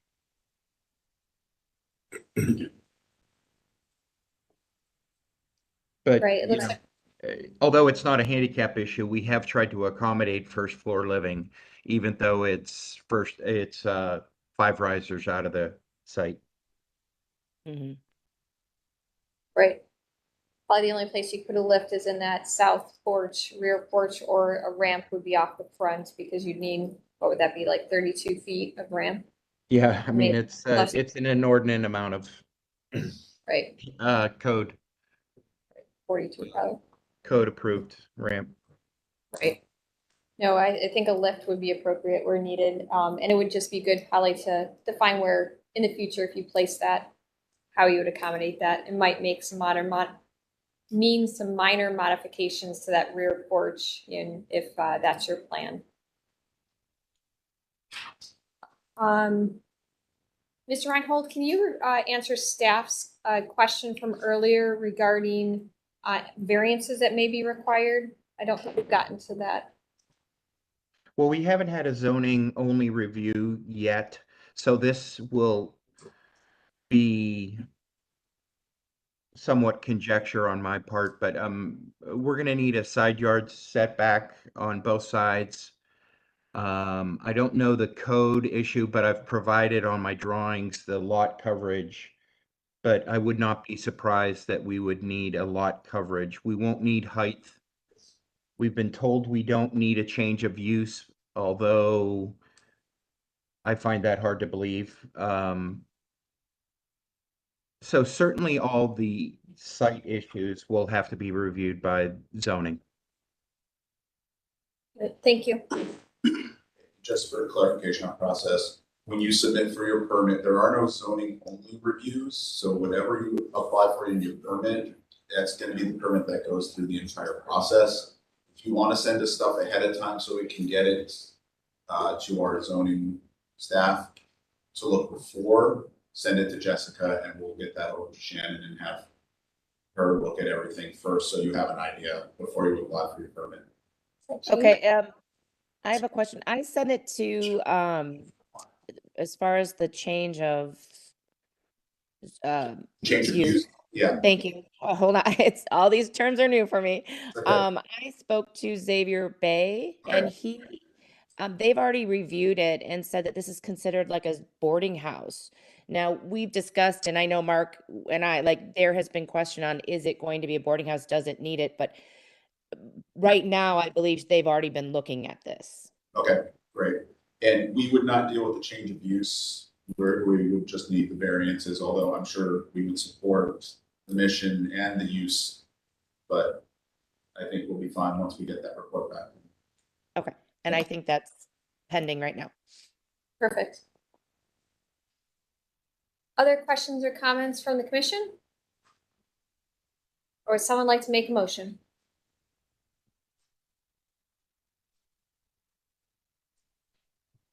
Director Wong? I don't know if I can include everything, so somebody may need to jump in with additional thoughts. I make a motion to approve as presented with the recommendation that the applicant discusses with staff alternate home colors and that do a final walkthrough with the staff to analyze the windows, however support a vinyl window replacement. Also, the condition that the front of the house would be the same with the materiality. And finally, you would support the variances if required? Yes, I support the variances that are required for this particular project. Excellent. So we have a motion with variances, or variances with conditions or recommendations. Do we have a second? I'll second. Okay, and we have a second by Mr. Stanberry. Any further discussion? Mr. Musson, please call roll. All right, Ms. Anderson, Yes. Mr. Benezi, Yes. Mr. Edmund, Yes. Councilmember Gray, Director Wong, Yes. Mr. Sandberg, Mr. Strickland, Yes. Mr. Jurassic, Yes. Dr. Williams, Yes. and Ms. Trot. Yes. Madam Chair, the motion passes unanimously. Excellent. We look forward to seeing project move forward, and thank you again for your dedication to this mission. Thank you. Have a good day. Thank you. We'll move on to our last applicant, the Plazo located at 10031 Detroit Avenue, patio roof addition. Good morning. This is Gary Fisher with Fisher and Associates Architects. Go ahead. Thank you. Sorry. I'm sorry, I didn't mean to step on you there. No, I was making sidebar commentary. Please proceed. So if I would assume the board members are familiar with Palazzo Restaurant. They have a small walled and fenced, I should say, patio out in front of the building. They occupy the entire block that they're located on. Their parking kind of surrounds the building, and they're bordered on three sides by the streets and then really an alley at the rear almost. The patio currently it's a brick patio floor. Oh, there you go. Thank you very much. Brick patio floor. It's a nice little patio. However, what they're finding is, as our Cleveland weather goes, they have people seated on the patio in a full dining room, and all of a sudden it starts to rain or it starts to sprinkle, and then they can't seat it. Then people are looking for tables inside. So what they would like to do is provide a roof over this patio, maintain the brick piers, maintain the brick base that is, or I'm sorry, not brick, the stone base, maintain the stone piers, the iron fencing, and add a roof over the patio, and also clean up I'll call it the entry canopy. There's a lot of mishmash additions that have been put on the building over the years, and we're trying to make it look a little more like grown-ups did it. There's some challenges because of the way that the building sits on the lot with the angle of the street. It would be a metal roof. We're working on colors for that metal roof and we'll be coordinating through local design review staff for the actual color selected before that is done. We felt that this was a reasonable example to show the stone in combination with the metal roof that was very similar to that. You can go to the next slide. Again, a little farther view. You can see the more historic building off to the right, the 3-story. There's an apartment building to the rear facing their parking lot. We are across the street from an RTA lot. So it's a real wind tunnel down there. There's multiple reasons that this will really help their business. It's on the sunny side of the street, so it does get baked in the afternoon as well. You can go to the next slide.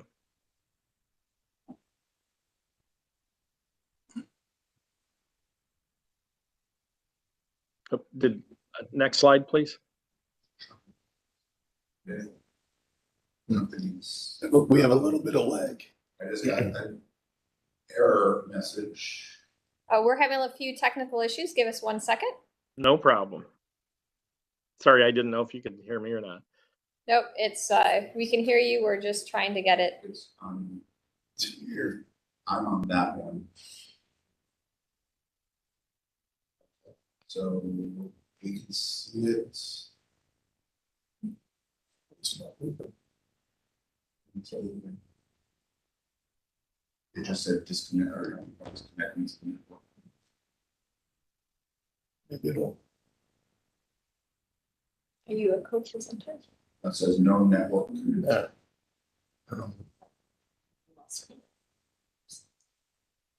you able to? Yes. No.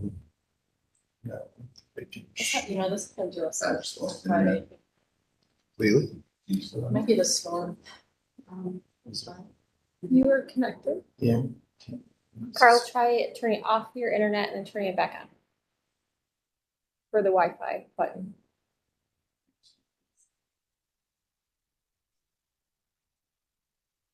like in the bottom right corner.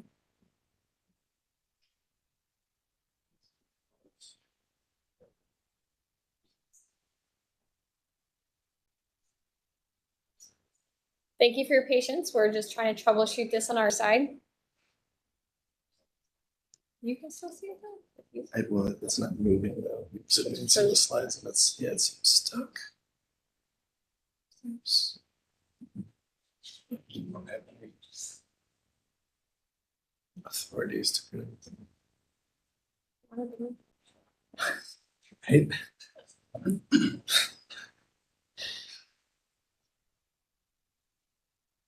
Yeah, kick me out. They kicked you out? Are you able to get back in? I'm getting there. All right. We'll be back up and running here momentarily. We're experiencing technical. We're experiencing technical difficulties.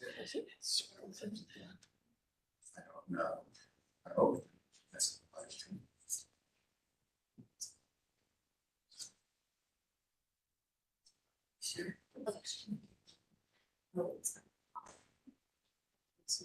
Thank you.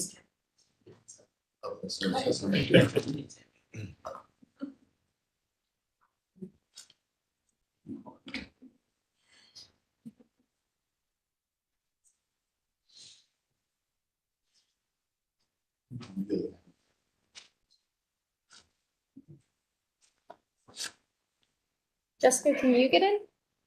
Are you in?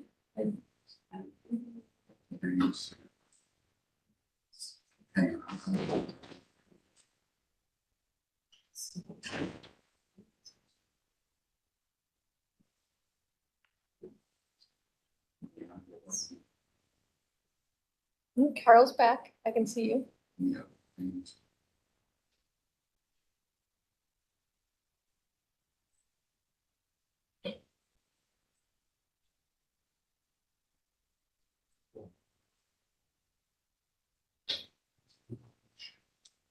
So this is intermission. I should. Oh.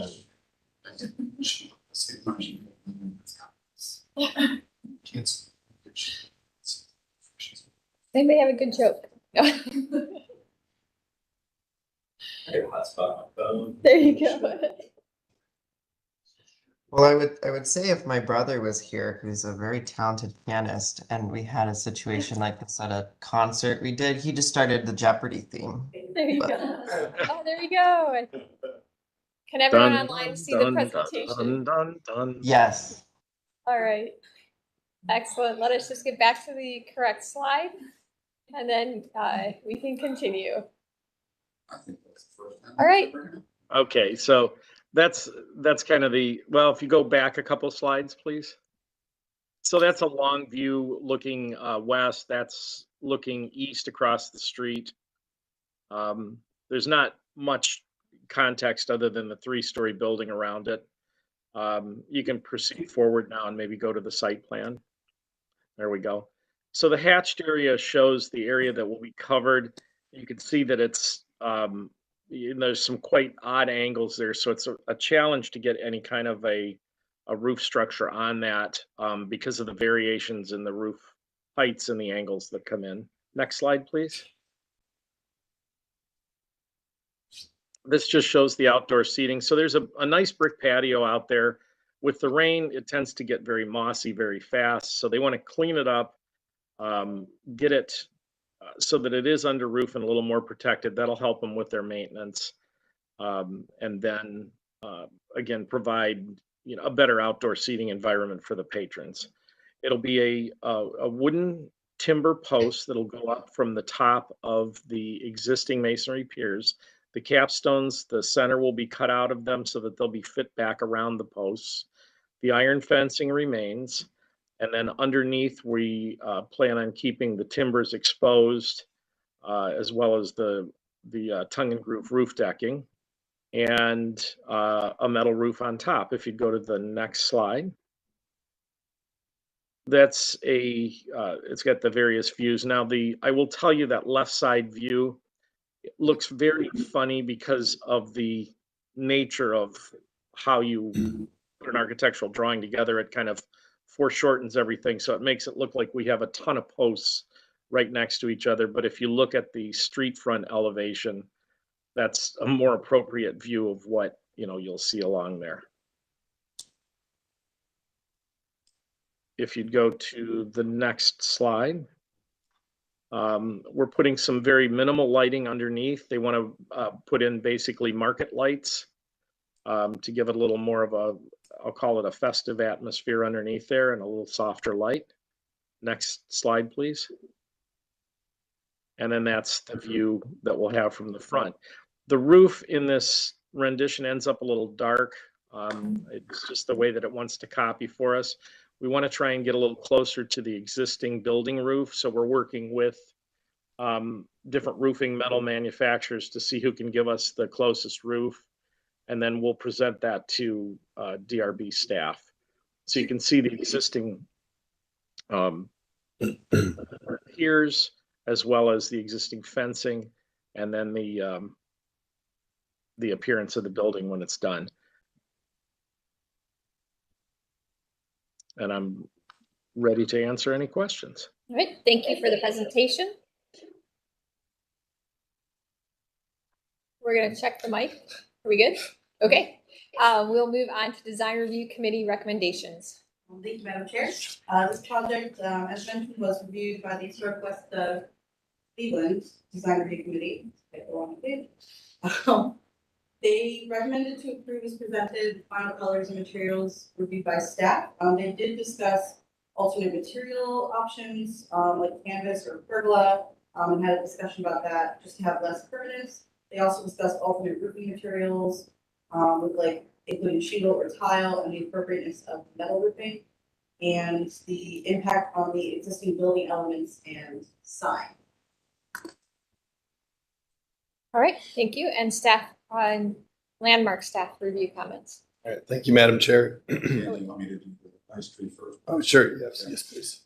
We want to talk a little bit about the history because I think it's going to contribute a little to how we're handling this particular project. The original building was constructed prior to 1898. We don't have a building permit for it because this was actually still West Cleveland at the time, so it's before it was annexed into the city. However, the building was located across the street and originally had a number of 10,000. In September of 1947, there was an ad for the lease of the Spaghetti Grill, which had been established 14 years earlier. So there has been a restaurant in this building at both locations since the 1930s. In 1954, due to the expansion of the RTA station, the home was moved to its current location and alterations, including flat roof, were added. The restaurant became known as Palmina's and was named after the owner, Palmina Depot. During this transition, the liquor license was denied for a number of years, an interesting little thing with DCA, and eventually they got their liquor license approved. In 1964, the bar and more restaurant space were added. The restaurant was named the Palazzo in 1993 and was run by Palmina's grand owners. So there have been many alterations to this building over the years. Mr. Musk. Mr. Brunches. Staff feels that given the history of this property. Do you want me to read it? Yeah. All right, I'm going to step in as staff here because we're having a little bit of voice issues. Staff feels that given the history of this property and the significant alterations to the building, including moving it from across the street, and that it is more of a cultural than architectural landmark, then adding the patio is not inappropriate so long as the existing masonry piers and wrought iron fence remain intact. We also want to ensure that the new posts are installed in the center of the masonry piers, and the rendering seems to show that a little, for the rendering, they look offset. So we want to make sure that they're going to be centered within the masonry piers. They will be, for sure. Sure. Okay, thank you. Then we will move on to opening the floor to the commission for questions and comments. Who would like to start us off? Mr. Edmond. Thank you, Madam Chair. If we could go to the plan page, drawing sheet A1, My question is really about geometry, and you acknowledge the complexities of putting a roof on this odd shape, but looking at this roof plan, the distance from the eave to the high point of the slope of the roof varies quite a bit. So if that slope is consistent, that means that the intersection between your roof and the building facade is going to vary as well.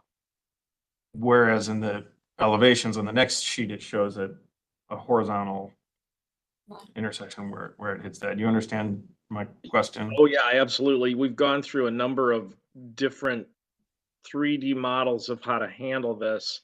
So there are some areas that are, I'll call them, the pitch does change in some areas, but we've modeled the thing out and we're at the point now where we're confident that what we have is going to be able to match a line. So what we're trying to do is keep an eave line consistent and to keep that top line consistent. And then where the roof makes its break, we can adjust pitches on this roof.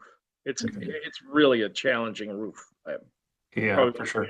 Also, it appears that you just have two downspouts kind of at either end. I think that's a really long run for those gutters, especially if you want to keep it sort of looking even. I think you might need to add a couple along the way. I have no problem with that. I can even do a larger gutter system too. I just want to make sure we're not dumping onto, sidewalk or something.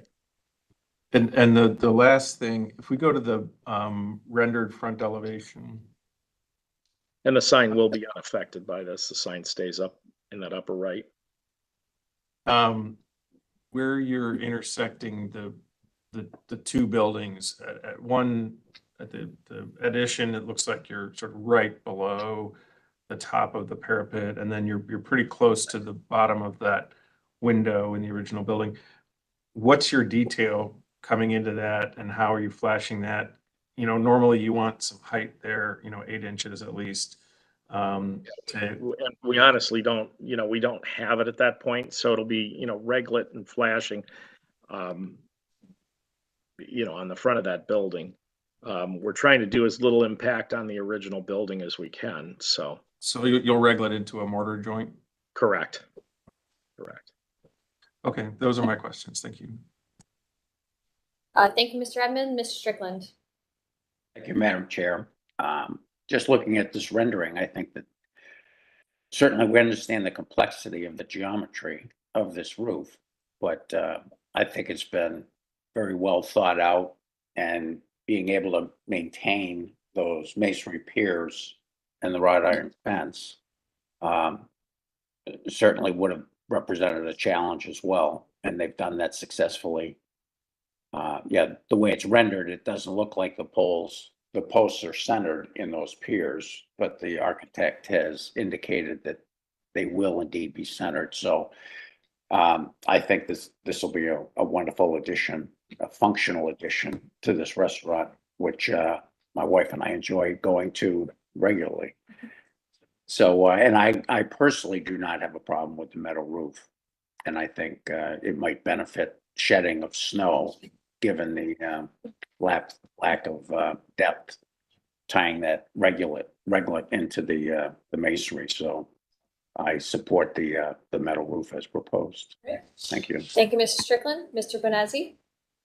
Thank you, Madam Chair. Returning to the conversation about geometry, on the right side of this current elevation, your intersection point of that eave to the primary surface, have you considered its alignment with the gable above as kind of a vertical point of alignment? Or were you mostly just trying to maintain a minimum slope? Well, we've got to stay below that window. We've got to stay away from the sign, which is right there. And this one, of all the various elevations that we did, looked the best and the most appropriate. I agree with you. I have trouble sometimes. My OCD kicks in and I go, why doesn't that line align there? But this one didn't jump out at me because it's really kind of centered along the entire first floor facade. So in my mind, I kind of read that out as the second floor line. They're there's just no really great lines on this thing to, to attach to. So I feel like it's asymmetry is okay in this because the building itself is so asymmetrical. Correct. And then in terms of back to talking about, so let me get my orientations right. So the east and western eaves are very simple. They're just planes as we understand as slopes. Correct. Going back to talking about this kind of south one, are you anticipating doing like a ruled surface where it's where you can maintain the two different unparalleled lines and then standing seam metal would be great for this? Or are you anticipating having to do breaks in the standing seam at particular places to kind of cope with that geometry? No, if we have to do anything, the standing seam would be, we would almost go to like a small flat. And when I say flat, it would have a very minimal slope if we had to work with that. But right now, the models are showing us that we're okay with the slopes that we've provided. Okay. I have confidence. That was my only question. I get very interested in what I do at work because I'm the geometry person for roofs. So that's my weird backstory. And then serendipitous backstory is I drove past this property as I was on my way to park in front of the house. The thing two or three presentations ago to Happy Dog, and we were sitting at the light, and I'm like, what is this restaurant? And now I know. It's like this whole meeting just recapped my day from last Wednesday. So thank you, and I'm excited to see how this turns out. Thank you. Thank you, Mr. Brunesi. Not seeing anybody else online, I will ask my questions. Is there a reason why you went away from the current architectural, language related to the covering to the entrance? Like right now, you have that very simple, flat, covered walkway to your entry door. Because of the oddity of this building, I support covering this patio, but my preference would be to continue the current language of, the cover and bring it across the front because I am concerned about your water management and how you're going to do that with hard surface around everything else and you're trying to maintain everything existing. And I think it would soften the awkwardness of all of these, different angles and so forth. So that's just my personal preference because I think you have that existing. And I think now we're adding a fourth language onto this, building with this roof. But like I said, I am in support of the addition. My personal preference would be to eliminate the hips and go to a flat roof to continue the current language that's on the building. Thank you. So the little gable that's over the main entry, we can't keep that, and that's actually starting to decay at this point. So it needs to be replaced. And in looking at it, again, we looked at various things. We're trying to get the drainage. There's actually a landscape planter that's adjacent to the easternmost pier. So we can actually dump into that and take care of some of our stormwater that way. Really it's a preference of the owner. We looked at flat roof versions and he really liked the pitched roof version. It's, reminded him of something that he had in the old country, if you will. And he really felt that one looked the best. And really in our studies, we like that one the best because it started to tie back some of the architecture of the existing original building. We're in some ways trying to read out that later flat roofed addition on the front and give it a little more cohesive look. All right, thank you for that response. I'm just looking at your landscaping on the west side. All right, well, thank you for that feedback. Mr. Benezzi. Oh, okay, go ahead, Mr. Benezzi. Oh, thank you, Madam Chair. That's why you're the chair. You come up with these great ideas. I just wanted to give some further weight, and if the applicant would be open, now that I'm sitting here looking at this perspectival view, I think the chair's comment really holds some validity about not introducing a fourth sort of addition well, it'd be a third edition on top of the original, therefore making 4 kind of unique elements in composition. I think, like she said, continuation of this kind of horizontal datum line would be a really strong thing if you'd consider it. I just wanted to echo it so that it wasn't just a single voice. I think it's a good avenue to explore if you'd be open, especially now looking at it in perspective. Well, and also in conversation with the owner, this patio is really part of a little larger, plan for this, because he would like to eventually address that flat roofed area and probably eliminate that as well. And then we would continue to tie it in all the way around. I see. So there's Get rid of that architecture altogether. That flat roofed area probably is, another couple of years we'll be back to address that, if not sooner. I see. So there's further things here that you guys are Yes. considering rather than just He this current doesn't moment. care for that, so. Okay, I just wanted to echo the kind of the unification of the building. How about that? We all I'll push agree. for the unification. Thank you. Thank you, Mr. Benezi. Mr. Brunges? Yeah, I want to note that if you go back in the timeline, there used to actually be an arch awning over this entryway that was replaced a few years ago, but the new ownership came in. So this is actually a brand new addition here. So the fact that it's sort of failing is kind of an issue. The gable and the flat area, the flat covered? Yeah, that's. Yeah. Also, in the renderings that are not there, you're showing a railing system above the flat roof that kind of just ends in nowhere in front of that second window. Can you talk about that a little bit more? What's the materials? Why is it what it is? And such? It's not new. Honestly, if we were asked to remove that, we would. I'm sure the owner would. It was something that was decoratively put on there. I don't know that it serves any purpose, but it's there now. I didn't see that in any of the photos, but they may be old images from Google, that's why. These are pretty new. One last question. Have you addressed the permanent solution for your water retention where the building was removed and the parking was expanded?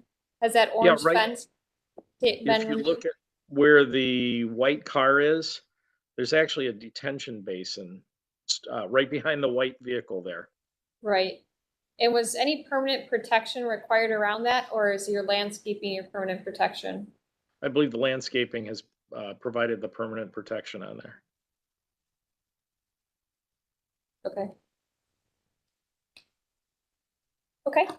Sorry, I'm getting lost in Google Earth there. Mr. Benezi, I still see your, Mr. Edmond, you had additional comment? Yeah, thank you, Madam Chair. Yeah, I would just say if that little faux railing is still on the building, it would help the composition a lot to remove it, particularly with your new addition. Thanks. Will do. I just think this has a lot going on, and if you're removing those existing canopies, I think we need to see that to understand how the new roof would work without that, or vice versa. If you're going to maintain the flat roof covering over the walkway, then extending that to simplify, the entire composition is just some feedback that I personally have. And we are going to change the color of that flat roofed area to tie it back in with some of the building colors and get away from the stark white as well. So the idea is to really calm that down a bit because it is such like a sore thumb out there.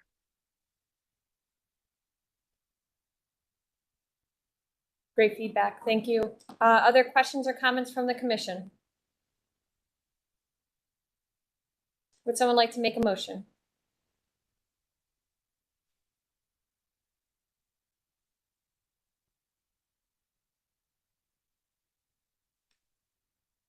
Other questions or comments, or would someone like to make a motion? Mr. Strickland. I move to approve as presented, and I think just maybe the color of the standing seam roof. I don't remember seeing that specifically, so that needs to be submitted to staff for record. Absolutely. Would you consider adding a condition that they review with staff how the existing covered walkway and this new porch roof would be connected together and work together, and the colors of those two materials? Yes, can add that as a condition as well. No problem with that. And the railing? Yeah, we'll remove that. Mr. Strickland, do you Well, agree? in the picture, I don't even really see that railing in that picture. The ones that I pulled off of Google don't show it. I have a couple that are not as good as the Google ones that do show the railing up there, but we'll make sure it gets removed. All right, so with the elimination of that railing that exists. All right. So we have a motion. Do we have a second? This is Jonathan. I'll second that. All right, we have a second. Any further discussion?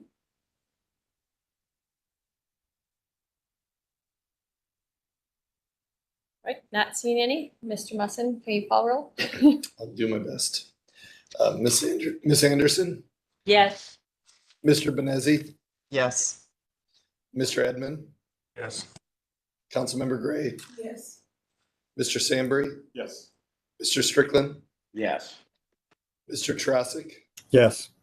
Dr. Williams, Yes. and Ms. Trot. No. Okay. Madam Chair, the motion passes 8-1. Thank you very much. I appreciate your time and all your input. Thank you. We look forward to seeing your project move forward. Thank you. Look forward to working with you on it. Thank you. That concludes our certificates of appropriateness. We'll move on to our concept plan review only, or reviews. We will move on to our case located at 3250 Lorraine Avenue, the renovation and rehabilitation. Good morning, everybody. My name is Jason Rohal, architect for this project. This is for Insight Holdings, and the site of this project is the north side of Lorraine Avenue, between Fulton and 29 32nd, just on the north side of the street there. This site happens to be sandwiched between the Ohio City Incorporated headquarters, as well as Insight Holdings headquarters as well, immediately to the east. It's an existing building, and interestingly, the current owner purchased the building after rehabilitation had begun, but had been stopped. And so we currently find the building in this state right here. Also, interestingly, the proposed plans had previously been approved by the Landmarks Commission. So on the principal facade, the south facade of the building that we look at in the upper two pictures right here, you can see the current state of the building where renovation work, the demo began and just kind of stalled.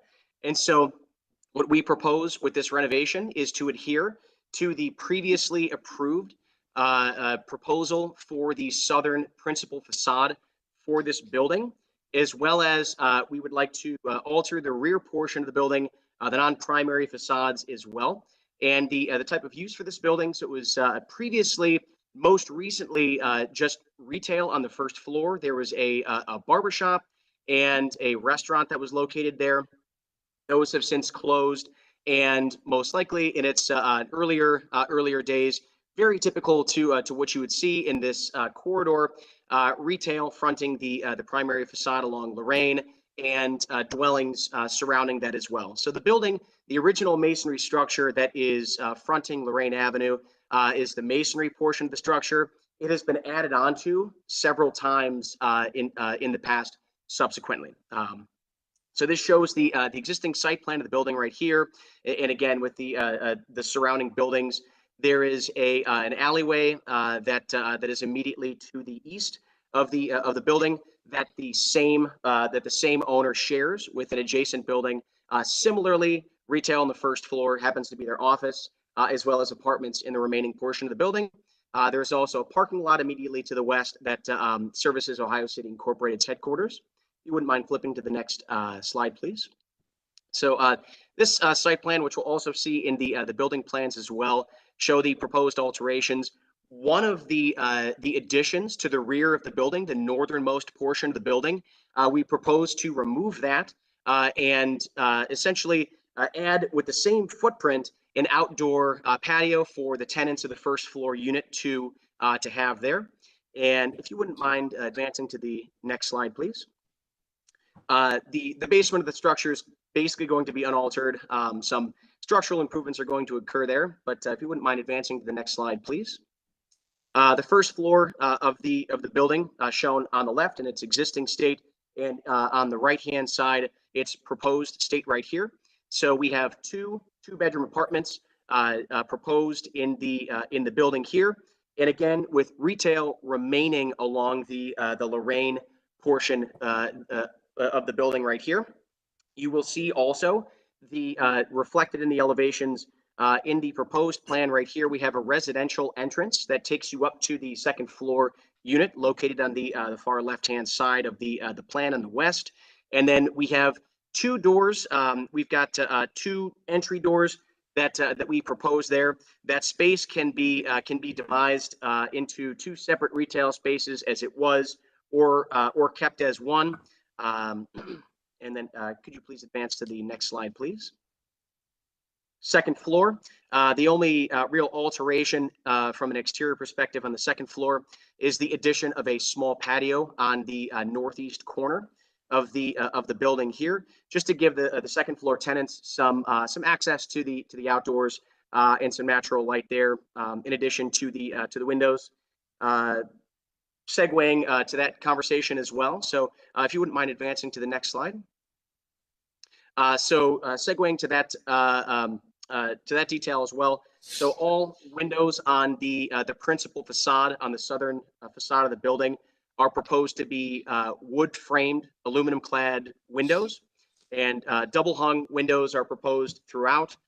The rear and side portions of the building that are not the principal facade are proposed vinyl windows, but would match in color the wood framed aluminum clad windows along the southern facade.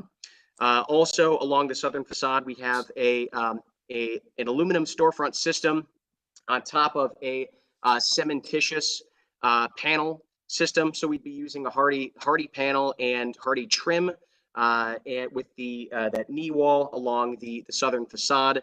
We have a wood residential door with a half light leading you up to the second floor, getting some natural light into the stairway in that corridor there, and then lighted doors as well with the entering the retail space.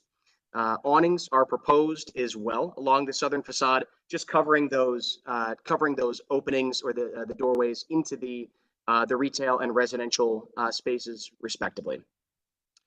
From a material standpoint, we propose, we've got the colors as well on subsequent slides, but if you wouldn't mind advancing to the next slide, please. And again, I think the last page has the materials. We've got so along the northern portion and the side portions of the building, we propose to remove the existing vinyl siding. It's white right now. And so what we'd like to do is remove the white vinyl siding, as it's a little bit more jarring. We'd like to get something that is a color match. If you wouldn't mind advancing to the next slide, please. We propose adding something that's a little bit more warm neutral to match that yellow masonry, the yellow brick that is existent with the masonry portion of the building, to make that transition a little bit more seamless around the side of the building, rather than have just a larger amount of white along the principal facades or the other facades along the back.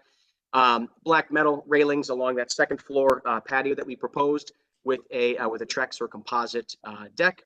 And then any new roofing would match the existing, which is just a black asphalt shingle. Let's see here.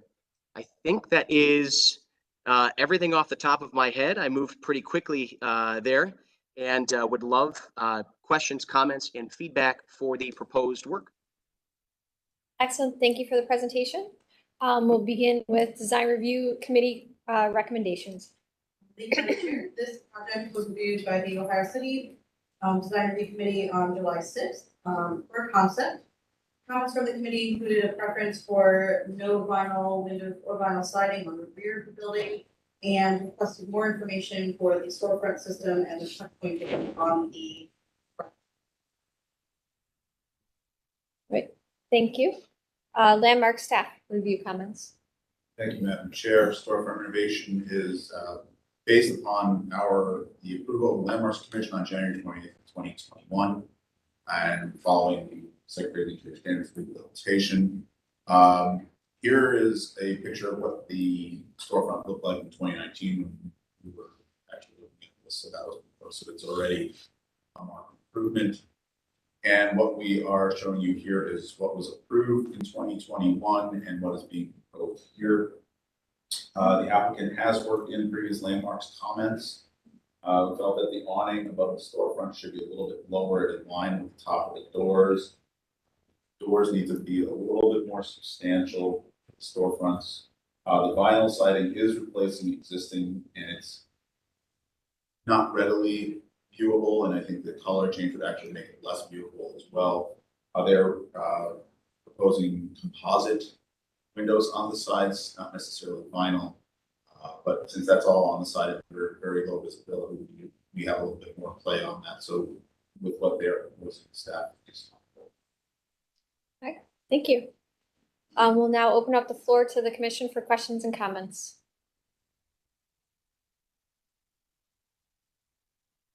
Who would like to start us off? I guess I'll make my comments now. I think the front elevation does, because of being part of the previous approval, does align with our recommendations, but do agree with staff's comments that the preference would be, maybe it wasn't noted, but was preferred to have the awnings align with the mutton bar associated with the storefronts and the door frames. And the colors, I think, do address our comments also, and the segmentation of the windows and the bulkhead below have been addressed. So I appreciate that. I am in support of the color of the vinyl sidings on the sides because I think it does, is an improvement over the stark white, and the fiberglass composite windows in there also, to try to provide a window with better longevity than a vinyl window. My only comment would be, I personally do not like your half light door for the residential entrance.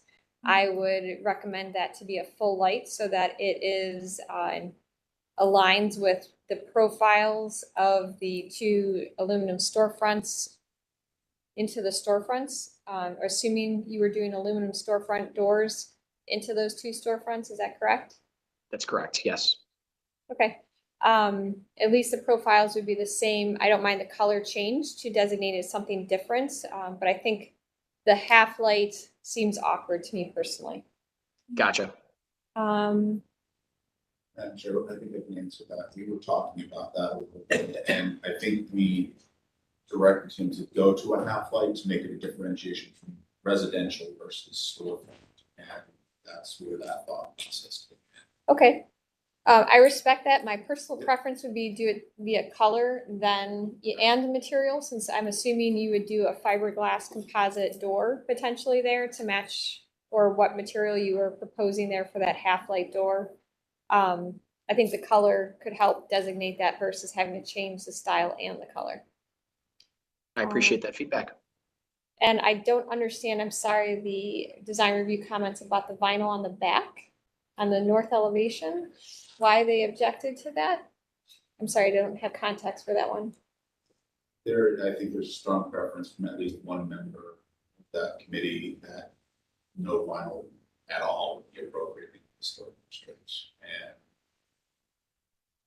I respect that opinion, but we, as a commission and as staff, have supported vinyl on non-primary facades, back of lot, because we do understand that there is a cost issue, and since the vinyl is existing already, they're replacing in kind, so technically that does meet the Secretary's restrictions. Okay. I would support a continuous material on sides and rear versus a third material on the back. So I would support the vinyl going around the three non-primary sides. Those are my comments. Mr. Bonezzi. Thank you, Madam Chair.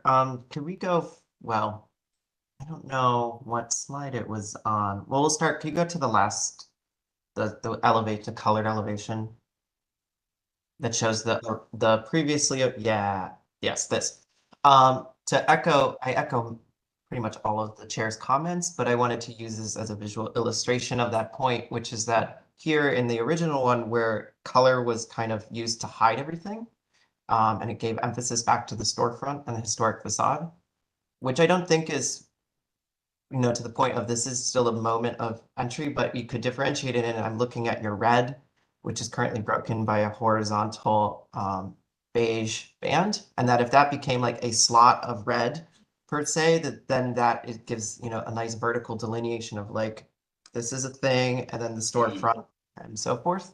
I think using color in that sense could help you to still give the understanding that I think you're after, without, as like the chair had mentioned, the kind of interplay of horizontal lines that we're getting. There's a lot of horizontal datum lines that I think could be resolved.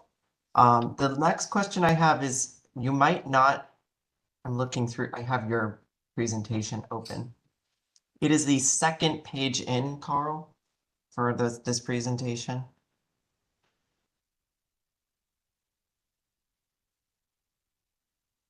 Yes. So the top, that's very intense. The top left image, did you have plans to address this kind of strange brown material?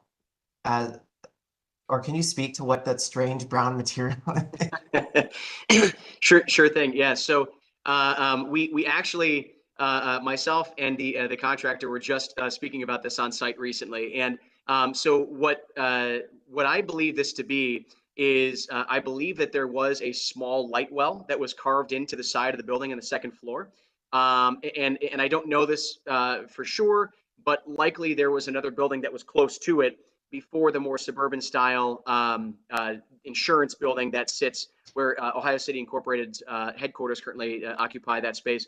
Likely there was a building there, and likely that was an area where the exterior facade actually formed a small kind of entry into the second floor. And so that was subsequently, likely decades ago, infilled. And the second floor is now kind of continuous and occupies that area.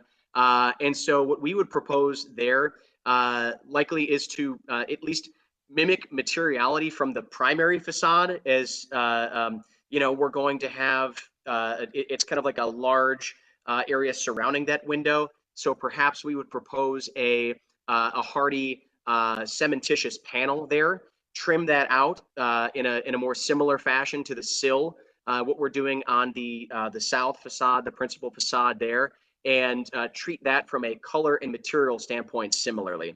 Because the only reason I bring such note to it is that now, given the conditions of kind of when you're driving east on Lorraine, this facade almost does become primary. But I do, again, I'm usually way more eloquent than this. I'm happy about the change in vinyl color because I think this kind of like stark back strange, it's just all sorts of wrong. But I would advocate that you kind of work with staff, especially because I don't know if that was covered in the, well, this is a concept of review. So you can tell I'm just not on my game today. Grab another coffee, it's okay. So for the next round, probably understanding what's going to happen with this kind of condition would be helpful, just because of kind of the site conditions of how prevalent this facade does end up becoming. So overall, that's kind of what I have. I'm assuming this weird sign thing will be dealt with, but otherwise it's exciting to see it. I saw this project and I was like, I definitely know that I talked about this before. Probably condemning how much black there was on it is the previous one, if I remember correctly, like a year ago now, but yeah, that's all I have for you. So thank you. Really appreciate the feedback. And, speaking to your comments as well, likely the transition from the stark white vinyl on the rear facade to a vinyl color that is in kind with the masonry that's along the front. And again, bringing a material around on that adjacent facade from the south facade as well. I think will kind of soften that transition. I do think in such a small area, I don't think that vinyl would be appropriate in that small slit that you asked about. But I do think that a cementitious panel with an appropriate trim profile around there would start to bring that same language around the side. And then we have a, the language, kind of this more continuous language around the side, rear, and other side, where that is all wrapped with the vinyl that is similarly colored to the front masonry. Gotcha. So I have full confidence and I'm excited to see where it goes. I appreciate it. Thank you. Thanks. Thank you, Mr. Bonezzi. And I think just to echo what Mr. Bonezzi was saying, bringing that elevation and a little bit more detail and color would be helpful for your final review. Understood. Thank you very much. Ms. Anderson, questions and comments? Thank you, Madam Chair. I wanted to say that the front elevation colors are an improvement over the last presentation from the other owner. I am in agreement with staff that the doors should be a little more substantial, the storefront doors. And I am I'm in agreement with the Chairwoman Trott that the door to the apartments would be better if it was a full light door, differentiated again from the other doors by color. So I really appreciate you moving forward with this project. I'm fine with the vinyl on the back. I am happy that you're doing away with the white vinyl. But this looks like a very exciting project. So thank you. Thank you very much. I appreciate that. Thank you, Ms. Anderson. Other questions and comments from the commission? Yes. I also agree with the front doors and the storefront. Don't think that they're quite right yet. I think actually I would raise the kick plate and maybe bulkhead at least. Probably give more substance to those doors. I also would like to see some placeholders for signage maybe. I know you don't have tenants yet, but some possible locations where that might be. Understood. Thank you very much. That's all I have. Excellent. Thank you. Other questions and comments from the commission? Does the applicant feel like you received enough feedback to continue the development of your design? Yes, absolutely. Much appreciated. And all of the feedback has been very, very helpful. Excellent. We look forward to seeing you return back in the future with your final design. Thanks very much, everybody. Thank you. We'll now move on to our next applicant located at 3802 Clinton Avenue, porch addition and fence. Yes, Miss. Please proceed, Ms. Marinucci. Hi, good morning to the commission. My name is Antonia Marinucci. I am the architect on this project, 3802 Clinton Avenue. We came before the committee, I think 2 years ago, to present kind of the phase one stabilization of this project. The property had a long-term owner who had passed a few years ago and did not have any kin to claim the home. So it is currently under grantorship with Ohio City Inc. I do not know the detail, like can barely grasp all of the details of the complications there. However, we have just the stewards of the project who are Ann and Andy Hartnett. They just received certificate of occupancy, which was a critical step in abating that nuisance status. So that's what the current kind of status and condition of the existing house is. This proposal is a concept review looking at a rear side porch addition, as well as a fence proposal for the back of the property in anticipation of them taking ownership of the home and moving in with their family. So they have 4 children and a dog. So they're looking forward towards that. So we're just at the concept review phase, understanding that this is a future alteration that will occur after the grantorship in court situation is resolved with the property. So just want to be clear with that at this point. The house itself is Thomas Axworthy House. It's at the corner of 38th and Clinton Avenue. Thomas Axworthy built this house and the house next door. They're kind of fraternal twins. They've both seen some changes over the years. You can see in the original, or close to original footprints on the Sanborn maps that they had stoops instead of porches. And we don't see any indication of any side or rear massings to indicate other entry points or porches at on the footprints. And then we have this photo from 1957 that shows a kind of like typical mid-century style porch, front porch added to the front of the property. Next slide, please. Oh, actually, and I apologize, I did not include a photo of the existing front porch. It currently, at some point, had been renovated from that 1950s photo into like a very contextual full Victorian style. So now it has a very Victorian look. And the plan for the front porch is to just repair and replace in kind. So there's no anticipated physical or aesthetic change to the current front porch. So it's not the focus of today's presentation, but I just wanted to note that. This is the existing condition of that side and rear portion of the house. This side facade is the one that runs parallel to 38th. The back portion, the house abuts to Wheat Court, and which is, just half a block south of Kowalski on Detroit, to give context. Next slide, please.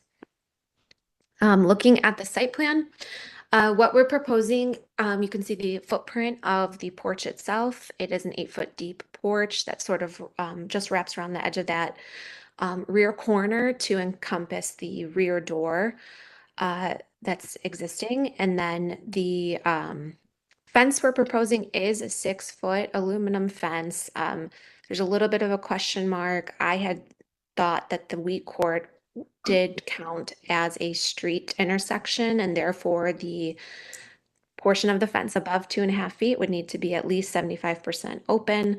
This does qualify. It's 84% open based on the specs of the fence. However, we would like to propose that the 6-foot fence be at the property line, and due to the fact that it is a side street application, I believe we will need a variance for not respecting a 4-foot setback for a 6-foot fence. A little bit complex. In the next step after seeing you guys, will be going to zoning review and seeing what their interpretation is. But this is the client's first preference, so this is what we're presenting today. Next slide. So a look at the floor plan itself. Right here, we're proposing a French door in their future kitchen area. The Ohio State Design Review Committee preferred a single door, which I think will be a little bit more obvious in the elevation why they are suggesting that. But just note that there will be creating an access point on the first floor. And again, 8-foot deep, kind of wrapping that back corner so that they can utilize this both for their enjoyment as well as a functional rear entry to the home from the backyard.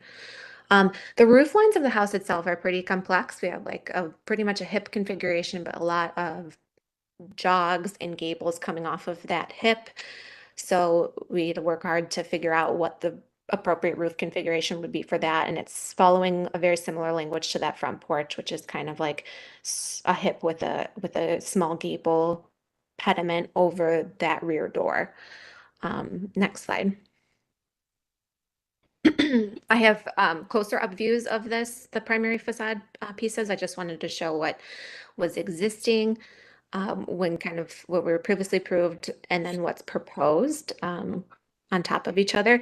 The porch elements themselves, I'm aiming to remain deferential in both ornamentation and being an acknowledgement that this is a rear porch, but also, or side rear porch, but also is a modification. So I want to remain deferential, and I'm proposing just a pretty simplistic profiles out of a boral material, as well as a composite tongue and groove decking on that porch. And the shingles would match existing. The roof was replaced, I think, a couple years ago at this point into just a charcoal dimensional shingle.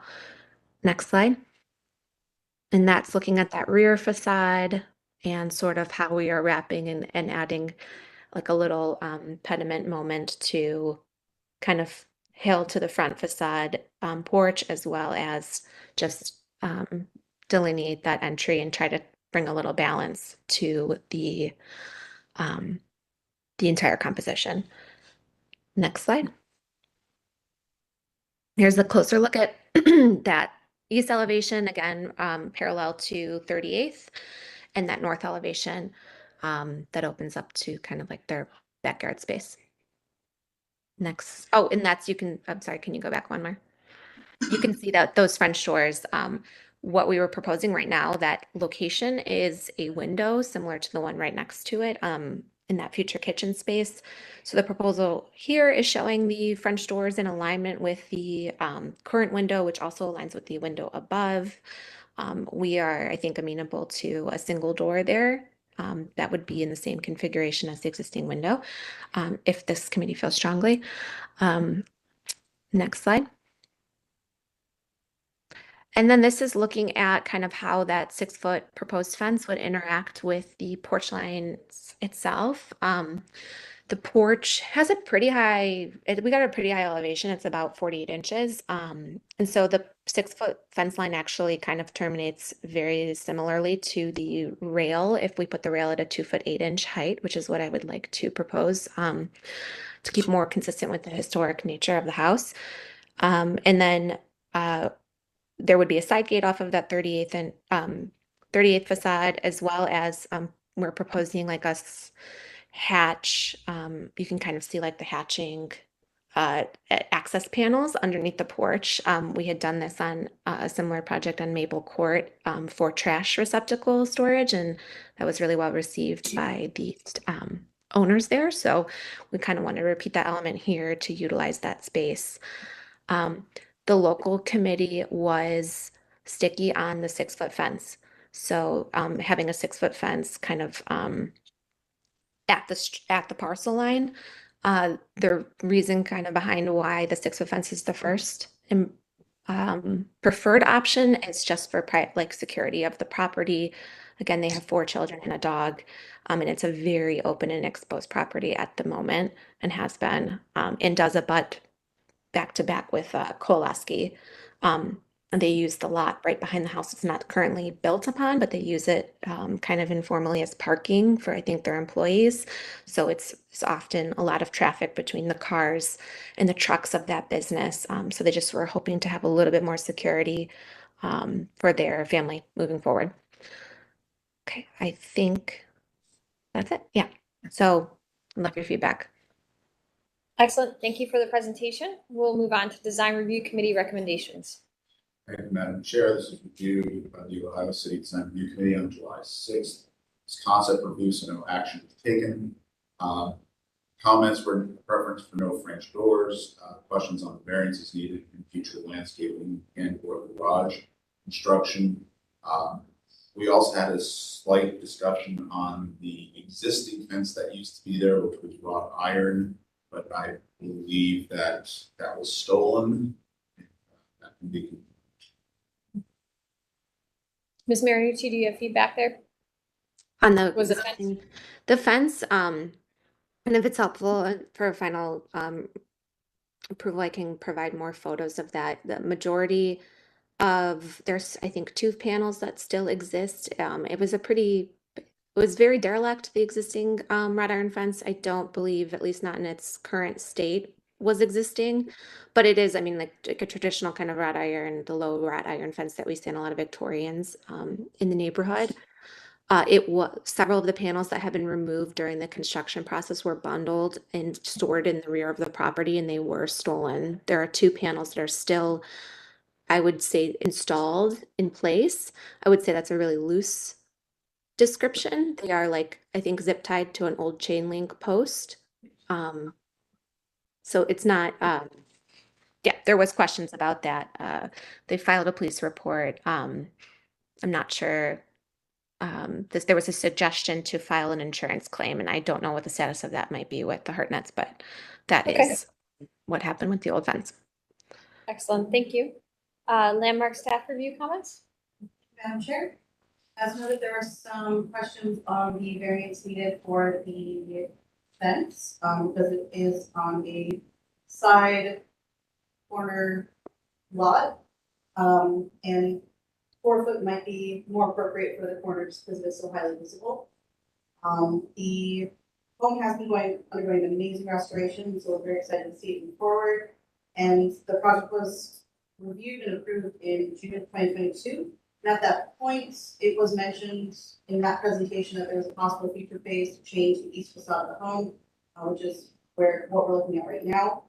Staff is not in agreement with the addition of another large porch to the home. This one is adding a new element with no historic precedence. The front porch is already one that was added at some point and then modified to look historic and look original to the home, but it is not. So we are not in agreement with the appropriateness of that. The French doors we don't see appropriate for as design agreement reference. And the porch is beautifully designed and it is more simple than the front porch, but it is still a large porch being added and wrapped around where there's no precedence for that. And so possibly looking at incorporating a smaller or even simpler side porch and one that is subordinate to the historic primary entrance on the front. Thank you for that summary. We will now move forward and open the floor to the commission for questions and comments. Who would like to start us off?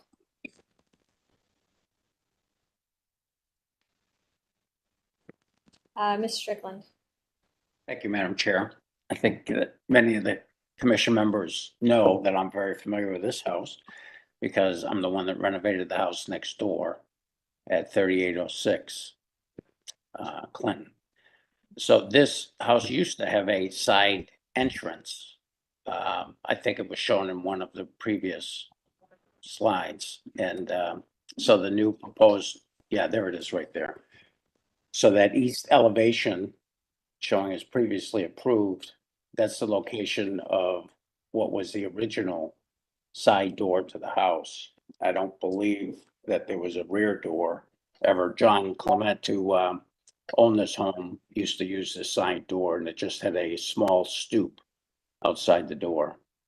I personally don't have a problem with the addition and relocation of that side door. But I definitely would object to the French doors going into that location. I think just a single leaf door, similar, just in a relocation, would be appropriate. And I agree that a less elaborate, a smaller side porch would be more appropriate than what is proposed. And I personally don't have a problem with the fence. I would personally support a variance for like a 5-foot fence at the property line or a higher fence offset from the property line. Those are my comments. Thank you, Ms. Strickland. Mr. Bonesi. Thank you, Madam Chair. It's a good thing. Thank you, Landmark staff, for noting the history of this project, because I was about to ask a lot of questions about colors. This must have been the one meeting I did not attend last summer. I think it was around my birthday, so that's probably why. Anyway, Ms. Marinucci, regarding the addition of the porch, I think we can all have a discussion whether that's appropriateness, but first I want to discuss geometry. And particularly, I'm concerned if I'm thinking about this in kind of like isometric or orthography, there we go, use my correct terms, is condition of how you resolve this new addition coming into such a complex corner. This is kind of this, especially, I realize I have my screen open and yours, and I'm looking at the elevation or, you know, the pictures you have. This corner is kind of this beautifully tectonic corner. And the resolution of the roof coming straight into it, I think, is completely antithetical to the architecture. And I'm wondering if there's a way to like bring the hip or bring the slope of it, turn it back in space. And so the resolution with the corner is way more delicate. say we were to go forward with the addition. And then that way you can kind of express the corner in its historic intent and still have a better resolution with it. I think for me, that is an extremely important moment to understanding this facade. And if let's say we take the argument of, well, you could always take the porch off, like it's reversible, I slamming into this corner would make it, in my opinion, unreversible. I think there's so much fastidiousness there that needs to be considered.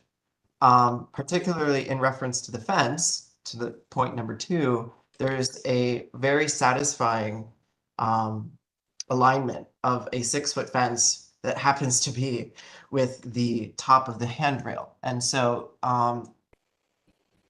regardless of which way I think discussions about appropriateness in terms of zoning of the height of the fence, I think architecturally what would be most appropriate would be the 6-foot fence because of its relationship to the kind of datum lines that are set up on the building, which are similar to the kind of horizontal detailing that are structured and prevalent in the facade on the original house.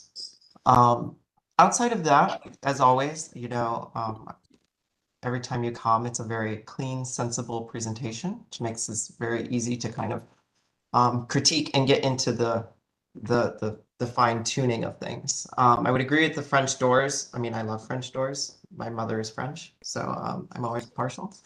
But I agree that they're kind of overbearing in the facade. I know I'm particularly thinking as an owner how nice it would be to, you know, swing open my doors in the morning, but they would have to be the tiniest French door leaves to continue the proportions of the upper windows, and I don't think that would be desirable. So I don't know if any other commission, I hope people do, have opinions on adding this porch. And I think we'll go from there. But my particular concern is definitely about this corner resolution if we were to go forward with the porch. I don't disagree with you on that point, and I wish you could be a fly on the wall of the many, many iterations and explorations I have taken to figure out that intersection, while also, of course, trying to, you know, at first show what my client's preference is, and what would maximize their use of this investment. So very much noted. And thank you. And I don't think that switching to a single leaf from the French doors is going to be, I think they would be fine with that. I don't think that that's an issue. So.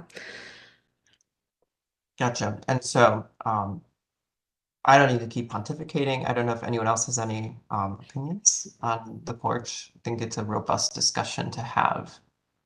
Sure.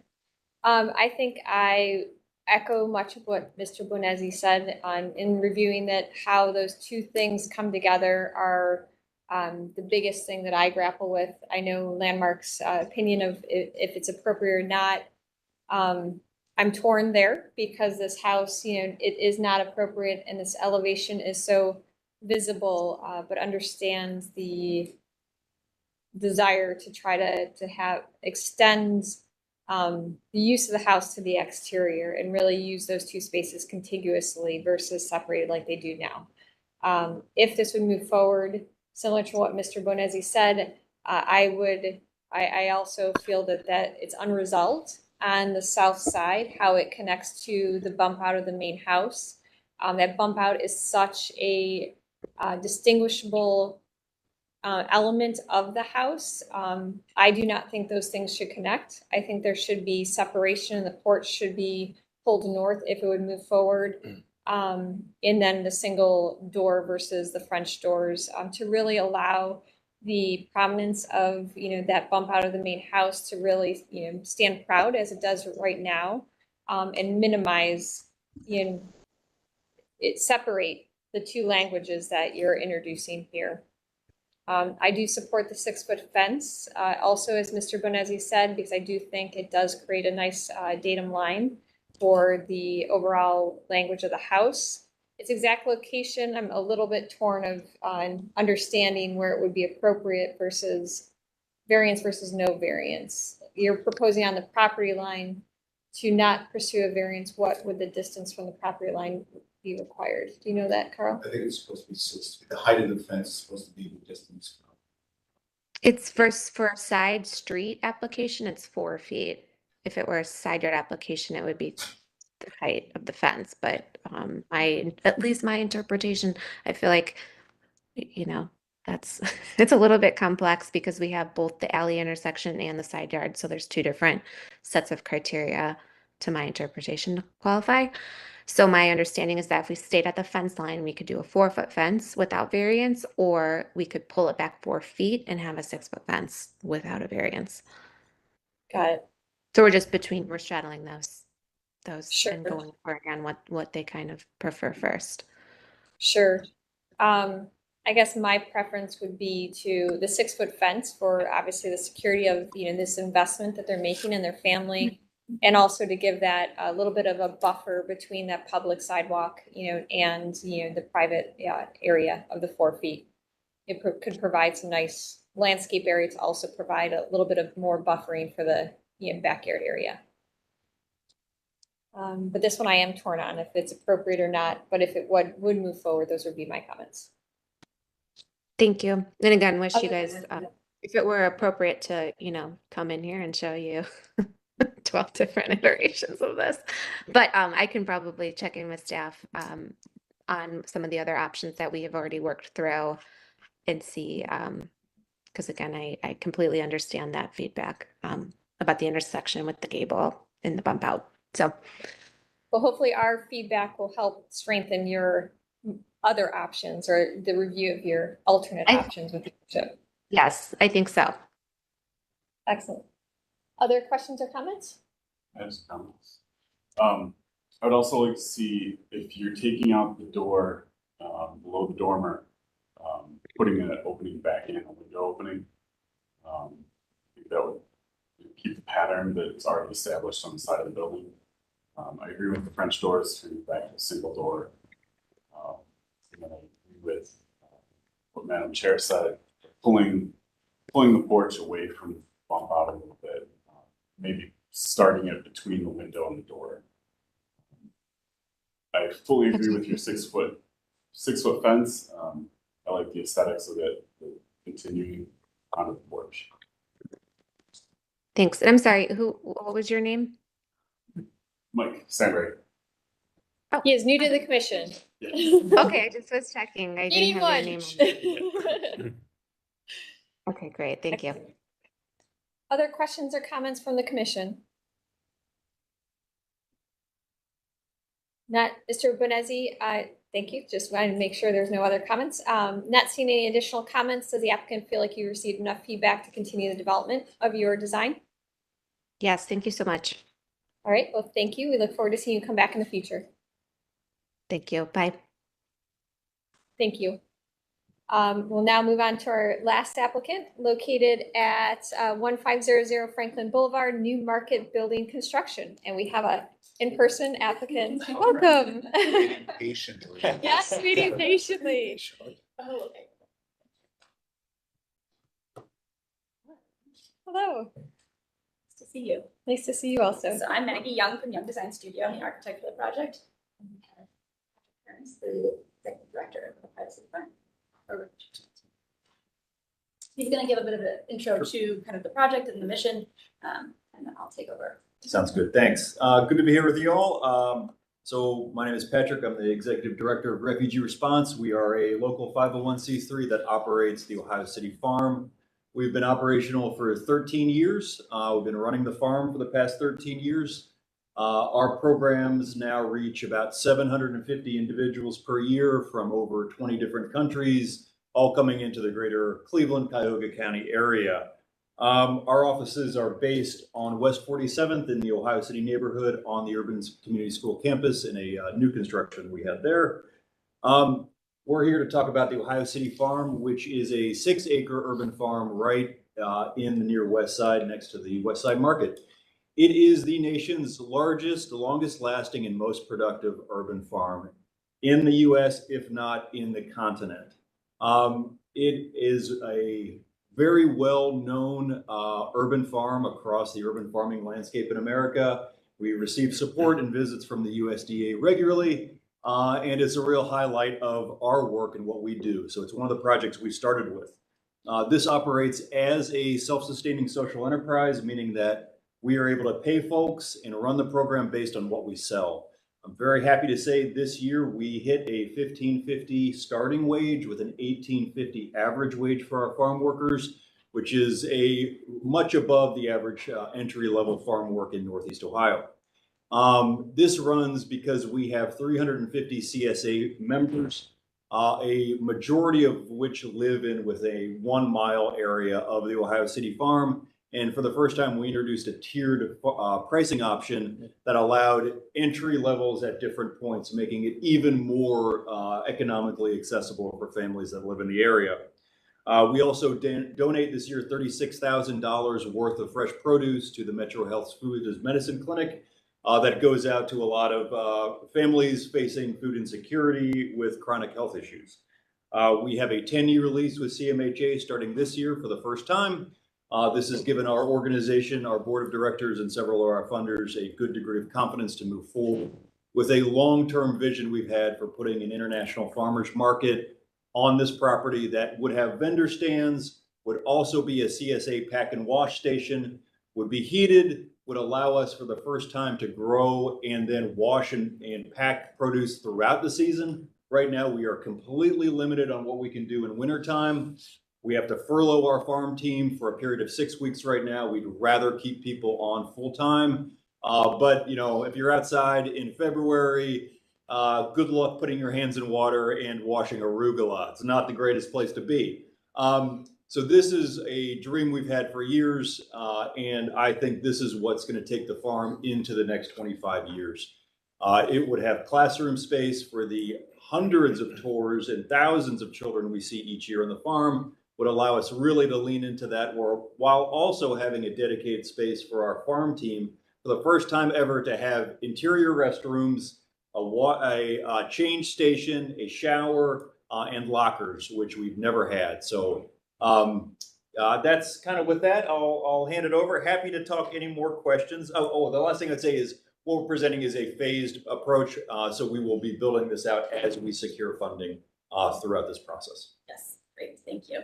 So hopefully you're all familiar with the location. We have just kind of some slides here to help kind of visualize the neighborhood a little bit. So this is, as you're kind of heading down Bridge there, the little views of the surrounding context, and there's kind of a mix of building types. There's obviously a great deal of parking right across the street, which is very convenient. We're not proposing any additional parking in this project. And then, you know, across the street, there's the St. Emmerich's, there's the Market Garden production facility. So a little bit of kind of a urban manufacturing going on already. And then we have Riverview Towers as well, directly to the west. This is kind of the immediate context of the Ohio City Farm. So the top row of photos would be as you're standing on Bridge, kind of seeing that expanse. There's the iconic purple shipping container that they run their kind of market stand out of now. Those middle where the cars are is basically where this building would be. And to the right is kind of some service access area and things like that. There's existing hoop houses. This gate would be proposed to kind of stay, probably get reaffixed a bit, but clean that up a little bit and keep it in place. That's the access to the trail throughout the farm that the tourists walk down. And then to the right there, you get to see the fantastic skyline views that you get from this farm. So getting into our site plan, we are currently working with zoning to figure out the exact setback requirements in this area. As you can see, Bridge kind of narrows as it gets right in front of this. As it gets right in front of the building, the road narrows, but the property line stays consistent with where it's wider near West 25th, which basically results in, my understanding at least, of the required setback being quite far from the street edge. You can kind of see the line there, it actually runs through our building. So we are proposing to actually build the building on the property line, which keeps a more consistent setback from the actual street frontage of Bridge. When we talked with the local design review committee, they were in favor of the building siting location. And so we talked about maybe instead of a variance, maybe it's actually just looking at the zoning in this area since nothing has been built in this area. So this exact kind of overlay maybe wasn't looked at in detail, this condition. So that's an actively ongoing discussion that we're having with zoning currently. We cited it on the site location so that The tours could arrive, there's an outdoor kind of covered area, and they would congregate there and then go through that gate and walk down the path. That southwestmost corner is boxed out, and we'll see this more in the plan, but that would be kind of the entrance into this International Farmers Market that Patrick referenced, and that would be part of the project that is built out in a future phase. We would build kind of the shell, the whole roof, and then there's a glassy box there at the corner, which is obviously going to be a large investment to build that glass box. So that would be a future phase to build that out.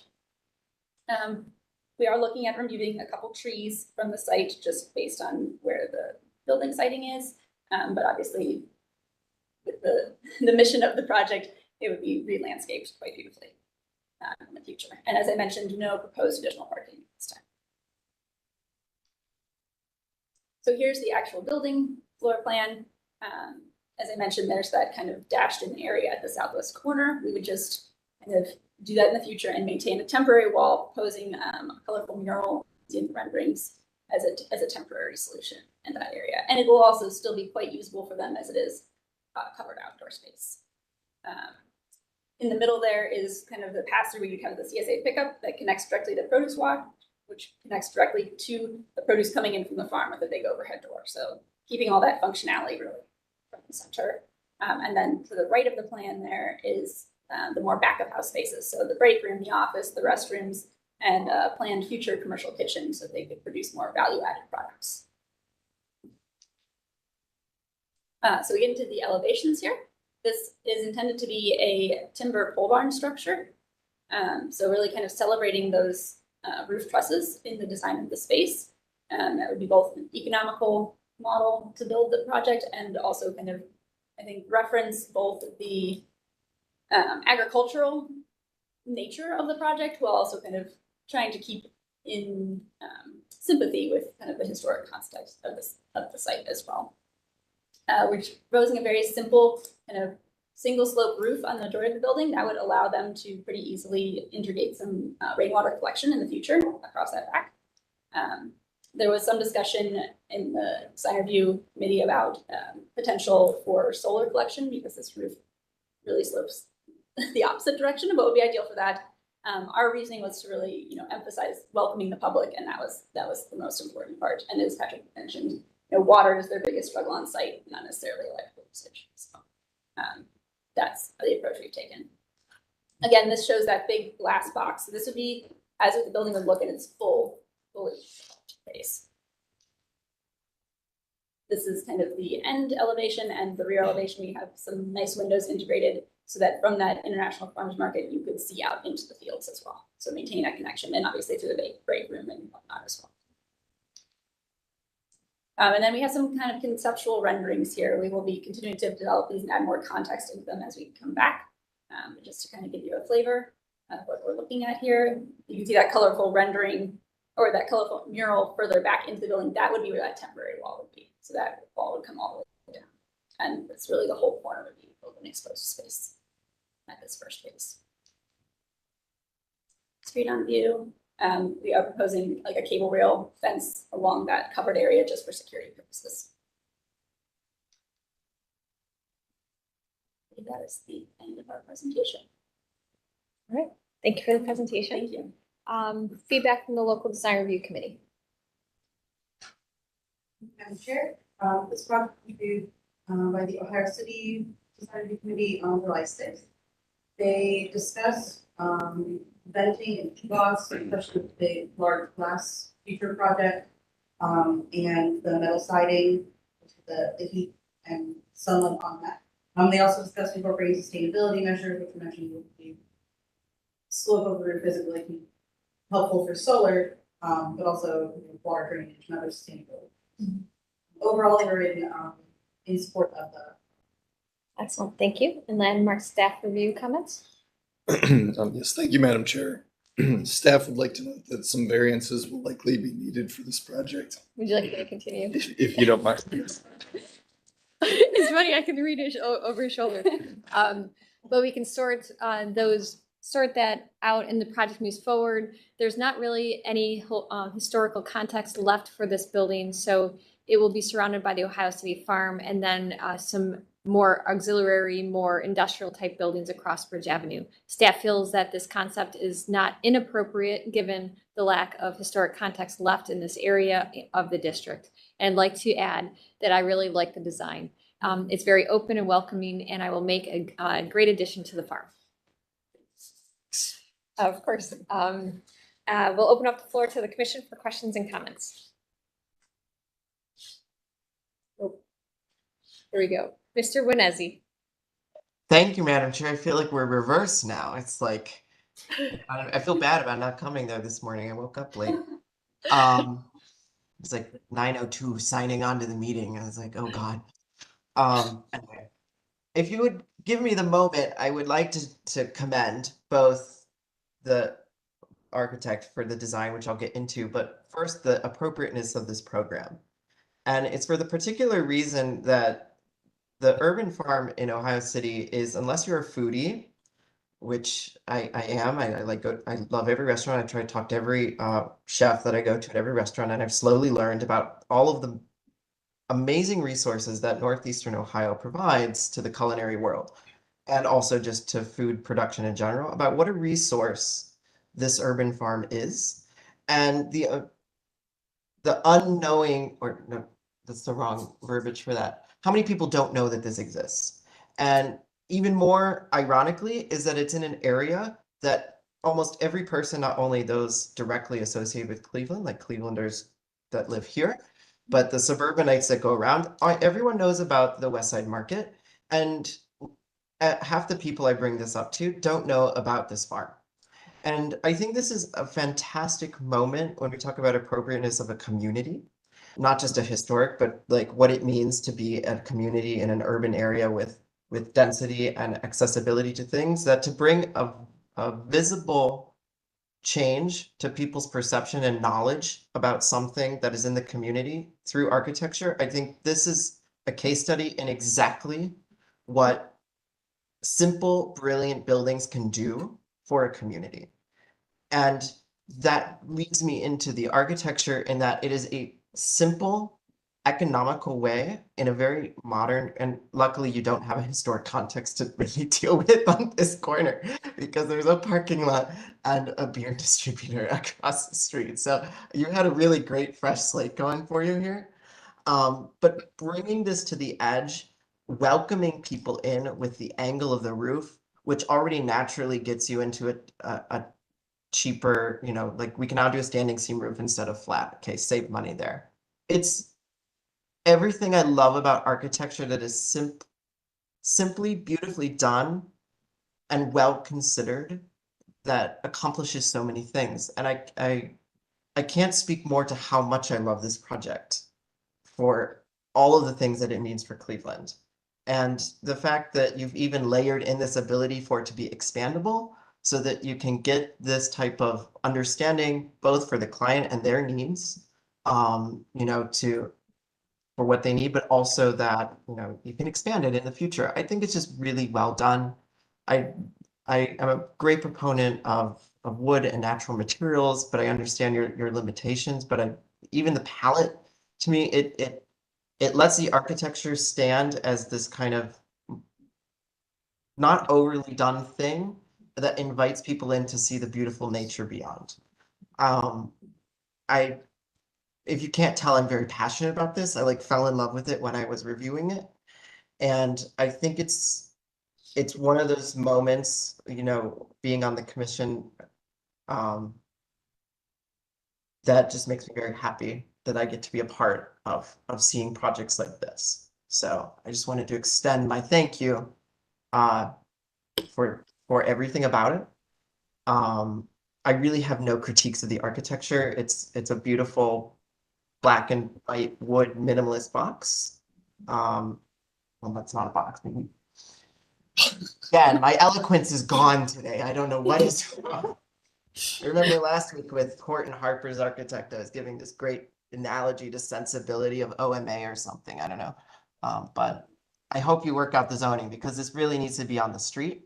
It needs to be directly when people are coming into that parking lot, which so many people use for all sorts of things now in that entire community, that it is visible and it pulls people down and starts to attract like not just the people who know about this farm, but the people who wouldn't know about it, or the people who couldn't care, not to say couldn't care less, but most people don't care about where their food comes.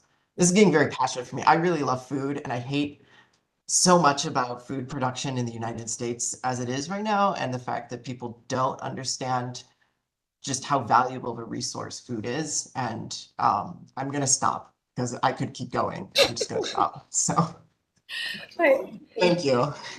Thank you, Mr. Benezzi. Looks like we're running lower on members that are here, so I'd like to just see my comments now too. I really do appreciate and love this mission and what you're doing, and I think it's much needed to bring awareness to this and welcoming people onto the property, because I think people are confused. What is it and how do they gain access to it? So the educational component of this, I think, will be amazing. The architecture, I really do like everything you have going on here. Just a few questions.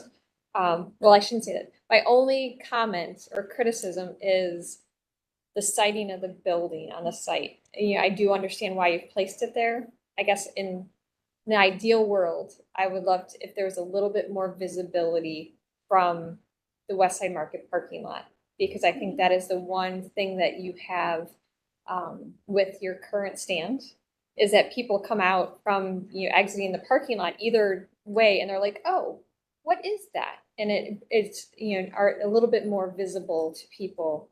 But I understand why you've placed it where it is. You have. My words are not very eloquent anymore, it sounds. But that's my only criticism of it. I understand why you've placed it. I just think it does get it really far away from the public. So the ideal world, I would have loved to have it set a little bit closer west. Sure. So that, it could be a little bit more visible. With that being said, my only question would be, with the wood structure and having it exposed, what's your, plan to allow the longevity of that roof structure? Yeah, I think that's something that we're definitely getting into as we're getting past kind of the schematic conceptual level for this project. I'm thinking as I'm staring at the renderings as well. But yeah, we want this building to last a long time for them. So I think it's something I'm going to be doing more research on, and I will, when we come back from either future meetings, we'll definitely have a strategy to talk to about that. And just, the cleanability of all of that up there. And we all know, being by any lake, water, river, everything is above it, food below it, all that fun jazz. So just thinking through that for the longevity of the structure and the use below it, to really stand for what you want and for the length of time you do, for that long-term vision. But overall, I think it's a wonderful design. I'm in full support of, obviously, the mission and the design. I actually am interested to know how this is going to blend with the Irishtown Bend work that's going on. Is there going to be some kind of access to that? Some way to bring people from that new park space? That has really driven a lot of this idea. We are part of the steering committee with the Irishtown Bend planning process. The farm footprint is not inside of the Irishtown Bend, but it is, of course, directly connected to it. If you look at the northern corner, when they realign Franklin Road, we are going to lose close to 1 acre of the farm.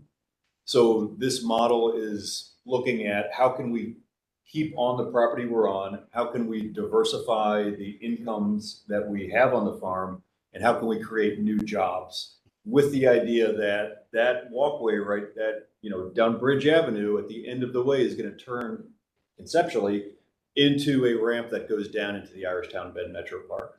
So this will be a direct access point, and we are in talks with the West Side Market, with Jessica there, and the idea is that this is a food corridor for the city, and that it's a destination point as you're going into the Irishtown Bend Park. I fundamentally believe we can pick up a lot of retail volume, and then bring tours and bring more exposure to what our mission is our newcomer populations. And we want to have vendor space that works with newcomers, the growers, food producers, and because we know how to work with those, those populations in an equitable manner to give them that front space. So that's kind of the idea. It's all part of that vision, and we've been working on this vision for several years with the Irishtown Bend in the background.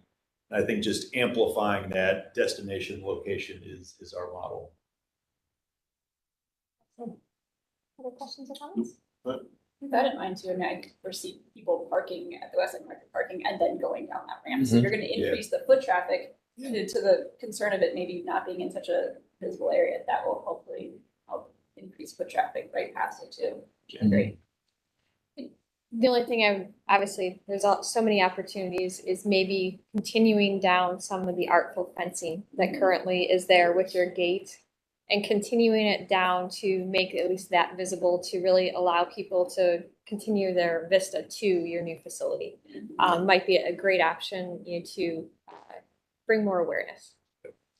Fencing is definitely one of the main considerations as we're looking at the Irishtown Bend, because what is that pathway? I mean, those things all need to be worked out. What is fencing when they realign Franklin? These are all kind of the questions that we have right now. So. Sure, absolutely. Other questions or comments? I think we're down to, Ms. Anderson. It's me again. Oh, go ahead. John. I've now passed my passion pontificating. Are you planning a structural CLT decking? Is that what I'm seeing right now, considering the thinness of the roof frame? Yeah, I think that's, we have to get more into those details. Knowing the kind of level of detail that this commission and the Ohio State Design Review gets into, my plan is to fully do all sections for the next presentation, just so that we can kind of all understand it a bit better. That would be my graduate thesis was on CLT. Okay. So you can imagine my joy of the intro building and any other person that continues to not to bring personal bias into it, but I was excited to see that. So I'll be excited to see it at the next one. Yeah. Excellent. Well, not seeing any additional questions or comments. Does the applicant feel like you've received enough feedback from the commission to continue the development of your design? Thank you so much. Excellent. Well, thank you for your patience. Thank you for showing up in person, and we look forward no. to seeing you return back in the future. Yeah, thanks a lot, y'all. Excellent. Thank you. Thanks, appreciate it, y'all. Thank you. That concludes our concept plan reviews. We'll move on to the minutes. We have 4 minutes that were circulated earlier or a week or two ago to the full commission. Does anyone have any questions or comments on those meeting minutes, or would someone like to make a motion? I don't know if I'm the appropriate person to approve these. I will not give an analogy why. But I move to approve the meeting minutes from March 12th, 2015, May 28th, 2015, June 25th, 2015, and November 12th, 2015. Seeing no other comments. Thank you. So we have a motion. Do we have a second?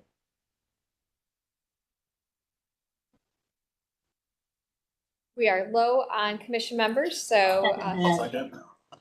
All right. So Mr. Samberry has made his first motion of the commission. So we have a second. Any further discussion? I'll just throw in to help. I actually originally wrote these at the time, so those are from the original line. They were just never approved back then. Jessica cleaned them all up. So if anybody has any concerns, those were done at this. Excellent. Thank you, Carl. That's helpful. Any additional questions or comments? Right. Mr. Nelson? All right, Ms. Anderson, Yes. Mr. Benezi, Yes. Councilmember Gray, Yes. Mr. Samberry. Yes. That looks like we lost. Dr. Williams Yes. and Ms. Trott. Yes. All right, Madam Chair, the motion passes unanimously. Excellent. Administrative reports? I have a very lengthy report to give. No, I'm just kidding. Just wanted to thank Jessica for all her work on the getting the minutes out. And again, welcome our 2 newest commission members. So I promise I don't normally talk like this. It's usually a lot easier to listen to. Oh, we'll keep it short and sweet then. You'll have to excuse Mr. Musson. He slept in a barn last night and woke up a little hoarse. My phone. Any other administrative reports? Anything else for today? No? All right. Well, then we will adjourn and see everyone at the next meeting in 2 weeks.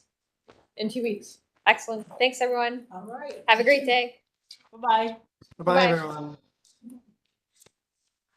How are we doing parking now? Is it on our own or is it, Carl parking, do we still have that? just so we know?